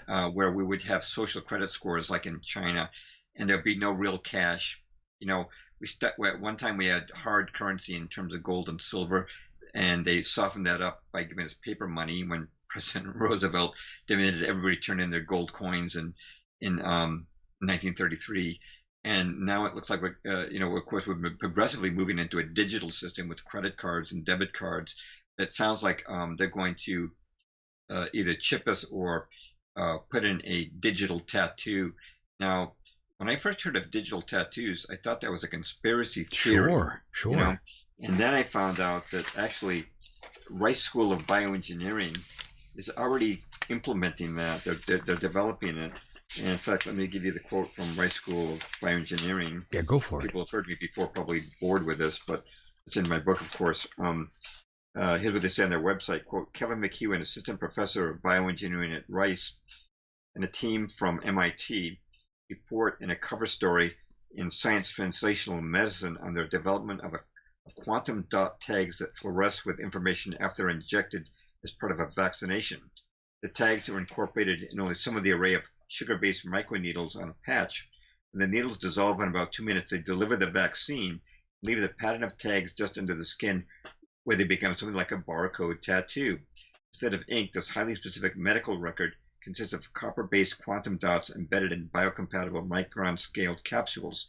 The near-infrared dye is invisible, but the pattern they set can be read and interpreted by a customized smartphone. The Bill and Melinda Gates Foundation came to us and said, hey, we have a real problem knowing who's been vaccinated, said McHugh, who was recruited to join Rice with funding for the Cancer Prevention and Research Institute of Texas. So here you've got Rice School of Bioengineering saying they're developing a mark that will go on your hand that will show your vaccination record. And I also quote in my book another article on how in West Africa they're now beta testing a system that includes not only your vaccination record, but your financial record. They're working with MasterCard on this. Wow. And an AA company called Trust Stamp. So your vaccination record and your financial record will be one, along with other things about your you've heard of the digital ID and Sure.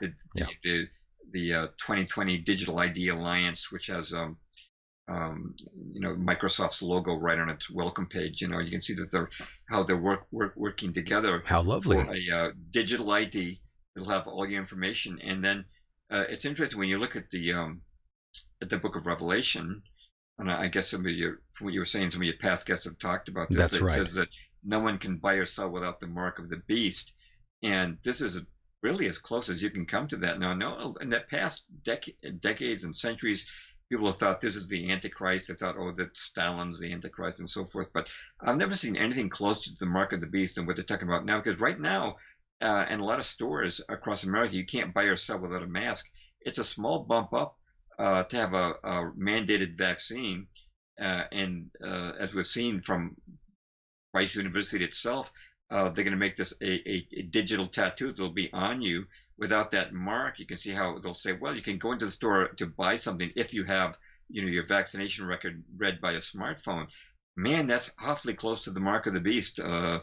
It can't get much closer than that. So we're really in an age that is approaching the dimensions were spelled in the Book of Revelation, which is a Luciferian age for sure. That the Antichrist is not a good guy, and this is not for our welfare or for our benefit. It's about control, about population reduction, and it also, of course, bears tremendous resemblance to what George Orwell described in his book 1984, where we're under surveillance state, and the entire world was being controlled by a totalitarian government, which changed information at will.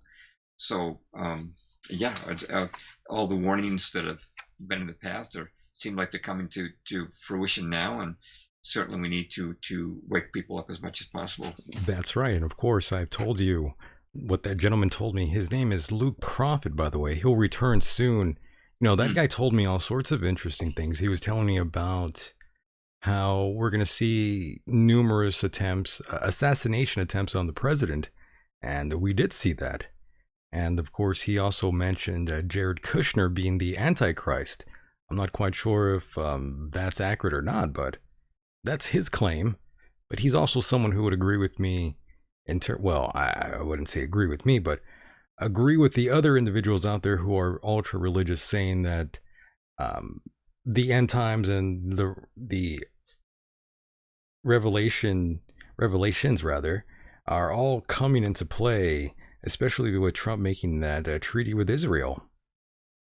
Right. And, speaking of Kushner, his family made the largest real estate deal in history. They bought 666 Fifth Avenue, which is the headquarters of the company that makes the RFID chips. Kind of an interesting coincidence. Of course, Bobby Rush, the congressman who I mentioned, introduced the Contact Tracing Act. That's HR 6666. It's almost like they're putting it right in your face. And Kushner, I noticed this myself. I don't know if anybody else did, but there's a series about the Antichrist called The Omen. It started with a Gregory Peck movie. That's right. And great film. Kushner was born in 1981, about the time, I forget whether it was The Omen 2 or 3. It's a long time since I made the meme, but about the time that movie was released, and that it shows him in the movie moving into the White House as chief. Kushner was born at almost on the same date as that movie was released. It's kind of not the exact same date, but it's very close, like within a month and a half. Yeah, so Kushner is this shadowy figure. There's always these shadowy figures behind the president. With Roosevelt, Franklin D. Roosevelt was Harry Hopkins. With Woodrow Wilson, it was Edward Mandell House, and Kushner's always standing in the background, smirking when it seemed, or at least it seemed for a while, when Trump was making another foreign policy arrangement. So I don't know that he would be the Antichrist.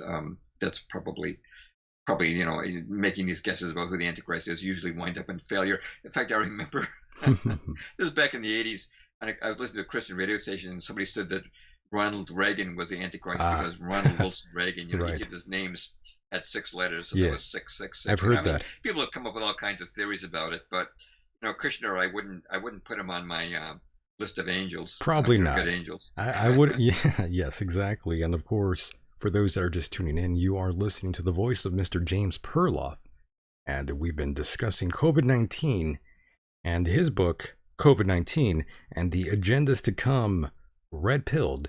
For those that don't have it, please go to Amazon.com and check it out. And you got some pretty solid reviews here. I'm looking at your Amazon page right now, James. It's been doing well. Like I said, I worked in this morning, noon, and night because I just felt that there was nothing more critical to tell people about. Sure. Why don't I just list off what I cover in the book? Yeah, go ahead. Go ahead. There's actually 27 chapters, but they're all short because I know that, I include myself in this. We're in an era of videos and smartphones, and we don't have long attention spans. So the average chapter is only 6 or 7 pages long. But I have chapters on, the economic and health impact of the lockdown, the destruction of civil liberties, a chapter on experts telling why the lockdown was not necessary. I'm talking about medical scholars like Sukrat Bhakti, the infectious disease specialist from Germany, and many others. I have a chapter on masks and social distancing, and the next section is on how they created the panic, and I have a chapter on putting the COVID-19 in perspective. When I was a kid, 1957, I got a flu shot for the Asian flu, and the Asian flu was a lot more deadly than COVID. If you accept the inflated COVID numbers, it wiped out over 1 million worldwide, and there was no lockdown, there was no social distancing, no mask. And you can remember that 1 million worldwide was much more significant because the world population back then was only 2.8 million compared to 8.5 million now. James, I have to stop you for a moment there. Hold that thought and hold where you are reading that right now. We do have a call for you, I believe. A caller, what's going on? How are you? I'm well. How you doing, Mike? I'm good. I can't complain. Did you have a question for Mr. James Perloff? I do. Yeah, go ahead. Go for it. Excuse me if you've already covered this, but your opinion, is this a U.S.-made virus or a China-made virus or something in between or other? Yeah, actually, Michael and I were talking about that before, and we said we don't know. We talked about how Chapel Hill was taking the SARS virus from Fort Detrick, our biochemical weapons supply, and working on gain of function back in 2014, 2015. That's right. And at that Chapel Hill lab was Dr. Zhengling Shi, who was the head of the Wuhan Level 4 bioweapons lab, who apparently brought that technology back to Wuhan and continued to be funded by Dr. Fauci's NIH with millions of US dollars. It's an interesting thing. Were the US working with the Chinese? We don't know the answer. And we mentioned the military games with representatives from 110 countries that took place in Wuhan right before the outbreak. It could have come from any of those countries because lots of countries have biochemical weapon supplies. Right. We did talk about a number of scholars, Francis Boyle and Dr. Shiva Adulari and others, who believe that it is bioengineered. We quoted we referred to the Luc Montagnier, I quote him in the book, the Nobel Prize winner, who says it's definitely created in a lab. He was the discoverer of the AIDS virus. But we don't know which country it is. In the book, we talk about different possibilities, and that's what Michael Decon and I were talking about before, was the possibilities of it coming from various countries. In China and U.S. seems suspect, but it could have been from any of these other countries that are involved in biochemical weapons development. You never know. In your opinion, I also too heard that it came out of Fort Detrick and was manipulated. It's not. This isn't backed by anything, but I kind of see it as a precursor to go to war with China. Do you see that as a possibility? Good question there. I know that Rick Wiles on his podcast was talking about the possibility of war with China, and it seems like they're trying to create strains with China. Support for Taiwan. The claims that the virus originated in China. There was a Chinese scientist on Fox News, Tucker Carlson, saying it was created in Wuhan. It seems like we know wars have often been used in the past to rally support for countries around their governments. The Nazis did it too back in the day, during the Nuremberg trials. Yeah. When you're at war, people feel, well, we have to choose these foreign countries that we support our government. So it's long been known that by politicians that a great way to gain support for the government is to have a war scenario. Right. I don't know how that would play out. I wouldn't want to speculate, but certainly tensions with China have been increasing, and I certainly think that's a possibility. I think it's going to happen. By the way, a caller and James. I think my God, the way things are going right now with a potential civil war here in America, and of course the world conflict going on. I mean, we've got all the right ingredients for world conflict, no doubt. I agree completely. We don't have the mic. I'm with, sorry. Go ahead. Yeah, caller. And with China, I mean, I'm sorry. With Trump calling it, the China virus, I'm wondering if certain heads of state or beings in the dark government, so to speak, are prepping him to, launch the first strike, if you will, or the second strike, since this was a first one from China, or possibly to, erase a massive debt that we have with China. $21 trillion that will never be paid back. I mean, this is just a battleground. It's a Trojan horse, no doubt. It is a Trojan horse, no doubt about it. That's a good point that I actually had not thought about. China does own a great deal of our national debt, and I suppose if you're in a war scenario, you could declare the debt null and void because we're at war with this country now. That's a great point.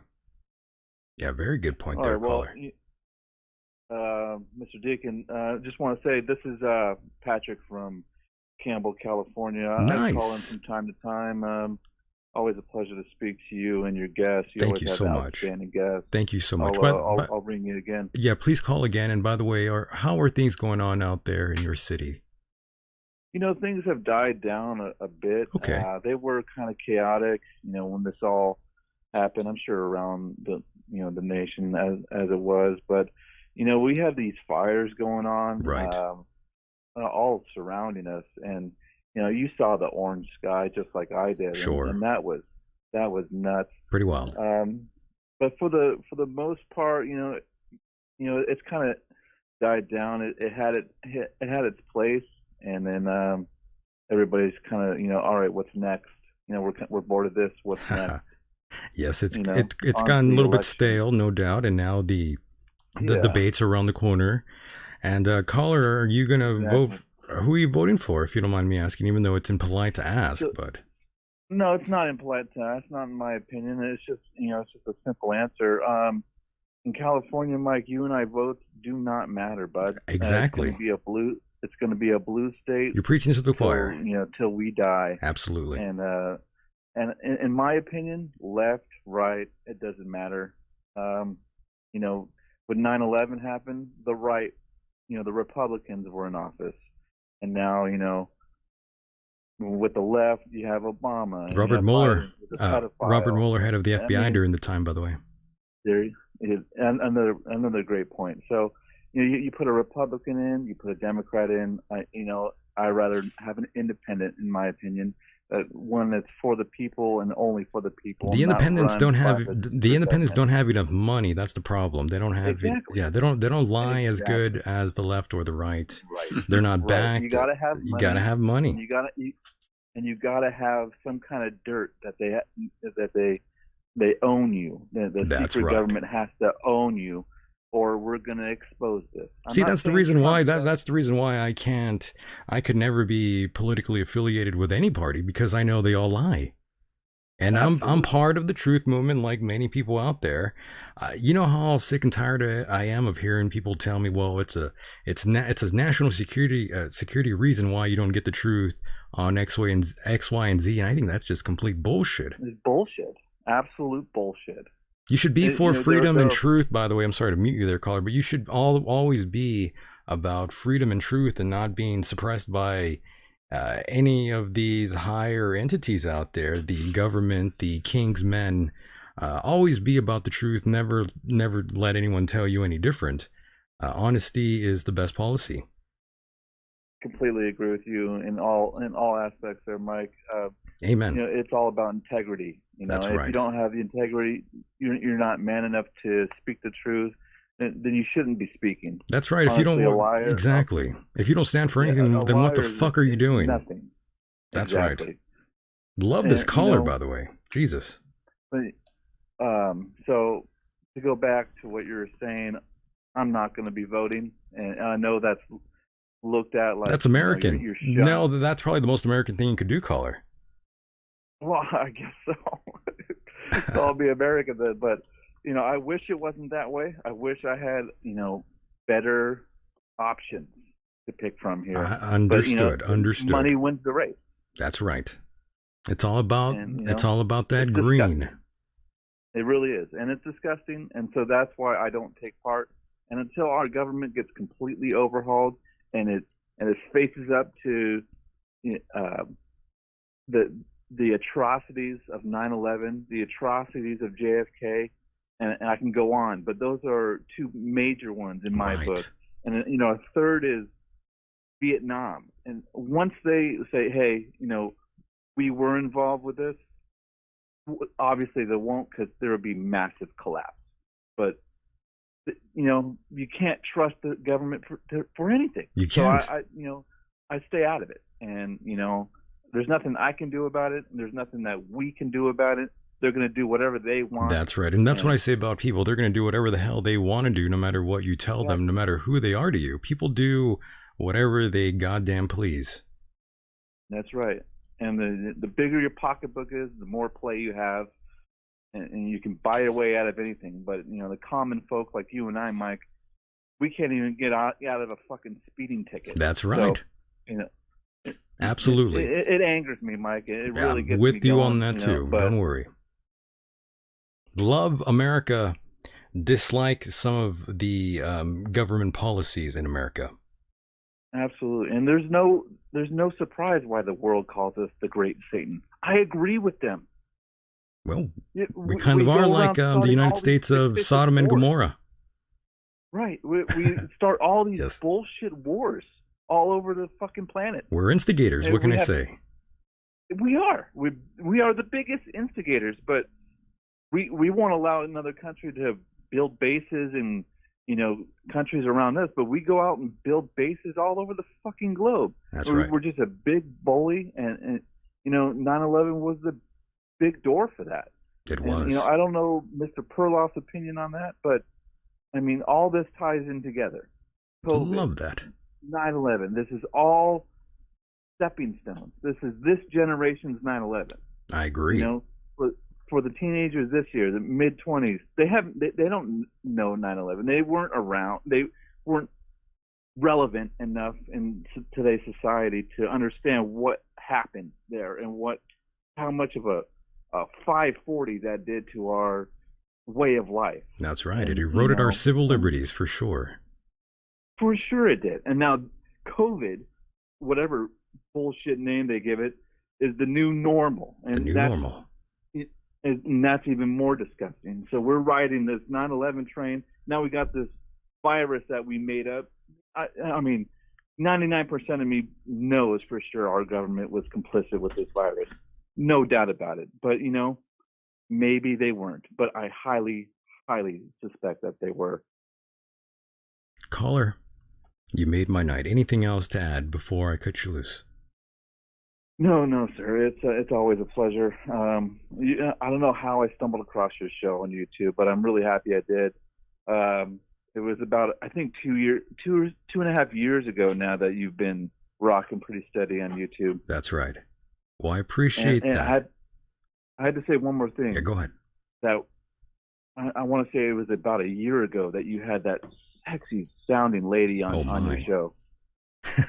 Who you would talk to her from time to time. I mean, dude, that was something else. That, oh you know, my! that, you know, Look that at was this. good. I'm sure you know what I'm talking about, right? I believe I do. Okay, good. Yeah, I want to say she was from Florida or somewhere, but I don't know. That's right. But you'll hear more of her later. Don't worry. She was cool. Yes. I wish you would call in from time to time. We I'm sure the chat room misses her as well. She's lurking. Don't worry. Oh, good. All right. All right, okay, my maybe friend. she's not from Florida, but you take care of You yourself out too. there. Thank right? you. Thank you so much for the call, and we really do appreciate your call. Me and James here. Awesome, James. Glad you're on the show. Take care of yourself. Yeah, thank you, Patrick. Great insights. You're my co-guest tonight. That's right. Thank you, James. All right, brother. Good night, Take care. Good night. And there he goes. That was a great call there, James. Yeah, he recognizes the realities very clearly, both locally and globally. That's right. And James, we are slightly coming to a close here, but before I do cut you loose here, I did want to ask you a few things. We do have the debate coming up. Your thoughts and opinions on Donald J. Trump versus Joe Biden. They are set to square off this Tuesday, September 29th. What's your take? I haven't looked at the specific plans for these debates, but my feeling, looking at Joe Biden, he's obviously in the early onset dementia. He's been saying really inappropriate things. Sure. And I don't see, whatever you think of Trump would clearly win, and I think it would be very dismaying for any Democrats who invested hope in Biden. They actually saw him try to perform spontaneously in a debate. He obviously could not hold his own just in any normal conversation at this point. And obviously, even if he won the election, he wouldn't hold up as president. He'd have to be replaced. That means it would really be about Harris or whoever replaced her. I just want to mention something historically. Yeah, go for it. That I think is comparable here. Nelson Rockefeller, who early on was, like his brother David, one of the chief representatives of the New World Order, almost became president of the United States. And the way that happened was, Nixon's vice president was Spiro Agnew. Agnew was bumped away from the vice presidency through an old scandal suddenly cropping up. And then Gerald Ford became the unelected vice president of the United States. Then Watergate took out Nixon, and now Gerald Ford was the unelected president, and he named Nelson Rockefeller, who hadn't gotten any votes, as his vice president. Then Squeaky Fromm and another assassin tried to take out Gerald Ford, and Nelson Rockefeller was a bullet away from becoming president of the United States without a single vote. I'm concerned that if the Democrats won, I'm not saying that they will, I don't particularly think that they will, but if the Democrats were to win the election and Harris would quickly become president, who's going to be her vice presidential pick? Some unelected individual like a Nelson Rockefeller, and then Harris gets taken out of the picture for some reason, and suddenly we got some person we I didn't even think about vote that for at all, become president of the United States, presiding over a new world order. I mean, it's something to contemplate. But if history is any measure, we came awfully close to having a completely unelected president in the early 1970s. Well, I think Biden is going to have to come out swinging for the fences during this debate. He's going to have to throw the proverbial Hail Mary on this one, James. He's got his back against the wall. I don't think he could connect with his he's got to do something. I mean, receiver. I don't think he's got any chance of completing that pass. I mean, if he has to get nasty, the only way they can do it is to put a stand-in, or he's going to have something in his ear that tells him what to say, or he's going to be reading off a teleprompter like Hillary was accused of doing during her debates. I don't see how Biden could possibly hold up, because he just cannot hold his own without a teleprompter. He's got to insult the president somehow. I mean, he's really got to go after him, even if he has to go below the belt. I mean, I think he's got to really pull it all out here. I mean, this is it. But will he remember to go below the belt? I mean, that's true. Will he even remember, what was told 5 minutes earlier? Yeah. Well, I mean, that's the only way Biden is going to look good, if he just starts to attack the president in every way. I mean, that's really going to be the only requirement, is just go after him. Because if he doesn't, I mean, the president's just going to steamroll the guy. Right. Well, they say that the most successful debate tactic, or one of the most, is to go on the attack, put your opponent on the defensive. So I would agree with you on that. I just don't know that Biden would remember his lines. His lines, you're going to forget? You never know. But of course, before we do wrap up here, I did want to get your opinion on this current cancel culture that we live in today. We see how social media has really accelerated this trend. Um, okay, you got to. I'm sorry. You got to define what you mean by cancel culture for me. I'm Well, sorry. in social media, we're seeing all sorts of hashtags with cancel this, cancel that. We're seeing it all the time, constantly. I noticed many opinions are being completely shunned, and free speech is basically Right. slowly becoming extinct. Do you think a movie like, let's say, Blazing Saddles could be made today?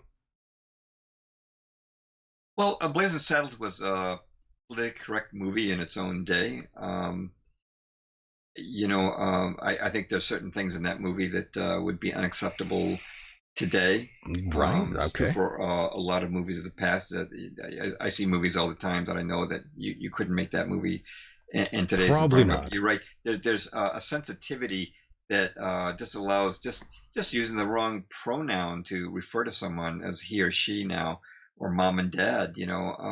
We're in a amazing new normals that we never thought we would see probably in our lifetimes. So yeah, the tolerance for disagreeing and tolerance for telling the truth is lower than ever before. I witnessed it in college campuses and when I was young, but it's far more worse today. And yet I still am hopeful. I see a number of young people who, despite all the matrix and all the attempts to brainwash them, have come through this and seen the truth. It's very encouraging. I've been on podcasts hosted by young men in their 20s who and had lunch with, sat down with young people and who are very awake to what's going on. So I am encouraged that the spirit of truth remains alive in people despite every attempt by Satan to destroy it. Understood. Now, James, we've talked about your book. We talked about COVID. We talked about 9/11. We talked about your life. When it's all said and done, how would you like to be remembered, Mr. Perloff? I don't know that that's important to me. My life right now is, ever since I read Gary Allen's book, Nandera Carla Conspiracy, has really been devoted to uncovering the truth. My feeling is to know the truth, you have to take away the lies, because the truth is concealed by lies. That's a fact. So I look on this as a great onion that we're trying to peel the layers off of. So that's what my life's work has been about. Has been trying to bring people closer to the truth, and of course, it's been a learning curve for me. When I joined the John Birch Society in the late 1970s, a lot of things we didn't know. I didn't know about Zionism. I didn't know about a lot of aspects of this that I know about today. I didn't know that when I first became a Christian, I didn't know the truth about Darwinism. There are a lot of steps to go through to understand the truth. To the best of my abilities, and I certainly had times in my life when I couldn't focus on writing due to family commitments, work commitments, and personal illness, things like that. Life. You can't always do. This summer I was basically free to pursue this book nonstop. This book, COVID-19 and the Agendas to Come, red pilled. But there are other times in my life when I was so tied down with other things I couldn't have done that. So I think God that the timing occurred the way it did. But yeah, that's basically what my life has been about, is trying to show people the truth, not so much by telling them the truth, but by trying to take away the lies that the deep state has put in place to conceal the truth. Love that. And of course, COVID-19 and the Agendas to Come, red pilled. You can find this book on Amazon.com. And once again, James, always a honor and pleasure to have you here on the program. Great discussion here tonight with you. Well, thank you, Michael. You've got a tremendous viewpoint. You've got great listeners, as demonstrated by Patrick. And I appreciate your open-mindedness to, even though you're not a religious person yourself, as you explained, that you're open to hearing the Christian outlook on things. So it's very much appreciated. And that's the way things should be. We should always be open. Jesus, by the way, was that way. When he didn't shun people. He talked to prostitutes. He talked to tax collectors. He talked to the people who others shunned. He was quite open to sitting down with every person explore what was necessary for their lives. So we should try to emulate that kind of attitude. We should be like an ideal courtroom where the prosecution and the defense both have a right to present their case, or like a honest scientific experiment where all points of view are expressed and heard, and let the jury decide what the truth is. That's what we're trying to do. I think You and Me is trying to appeal to the jury of the American and worldwide public opinion as to what the truth is about COVID at this particular moment, but as well as 9/11 and other past events. Absolutely. I have the most greatest respect for you, James, in so many ways. Love the fact that you look back through history, because that is the sure way to tell what's to come. Because history repeats itself. Yeah, people learn from experience in practical ways in their lives, but we also learn from the experience of history. And oh man, all you got to do is look at all the false flags and lies about the wars, and you can see the pattern there. It's so crystal clear. Once your eyes are open, then you're out of the matrix. I agree. Well, once again, thank you so much, James. I'm gonna have to bring you back on again, and we'll further discuss all these issues. Thank you, Michael. It's been a pleasure talking to you and talking to our Patrick, and God bless you and the listeners out there. Yes, sir. God bless you, and be safe out there. Thanks. Good night. Mahalo. Good night. And there he goes, ladies and gentlemen. That was Mr. James Perloff, a great guest, a great individual. And of course, looking at the clock now, my goodness, time has flown by yet again, boys and girls. I'm afraid it's time to take it home. I do want to thank all of you out there in the chat room, those of you who will listen back on the replay on iTunes, Stitcher, CastBox, and Google Play. I have no idea who uses Google Play, but if that's you out there, hello. And of course, for those that are hardcore listeners of this program and want to help fund the program, the best way to do that is by going to patreon.com/Michael Decon. And yeah, that's right. That's exactly where you'll find bonus material. And I do want to thank all of you out there who did sign up for that. Those of you who joined the Patreon series, those of you who have given me feedback. I know a lot of you out there really enjoy the Patreon series, so I try to make a few of those episodes free for you guys out there, because I know not everyone can afford that. So that is why this show that you're listening to right now will always be free. But those Patreon shows, you do have to pay a very small amount. I mean, you could give me $4 or $5, even $3, even $2, maybe even $1. I'm not quite sure. But whatever it is that you choose to donate, it's right there for you. So go ahead, patreon.com/Michael Decon. And that is exactly where you'll find bonus content. International listeners out there, thank you so much for your support as well. Love reading all the emails I get from all of you around the world. And you guys smarten me up all the time. Really appreciate that. The international listeners, got to give them their respect. And remember, it's now that time to optimize your health. Start taking those pills, start boosting that immune system.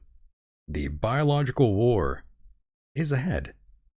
Stay safe, everyone, no matter where you are on this island Earth. I'm Michael Decon, and with that said, the world is a mysterious place, and life itself is a mystery. Until next time, mahalo.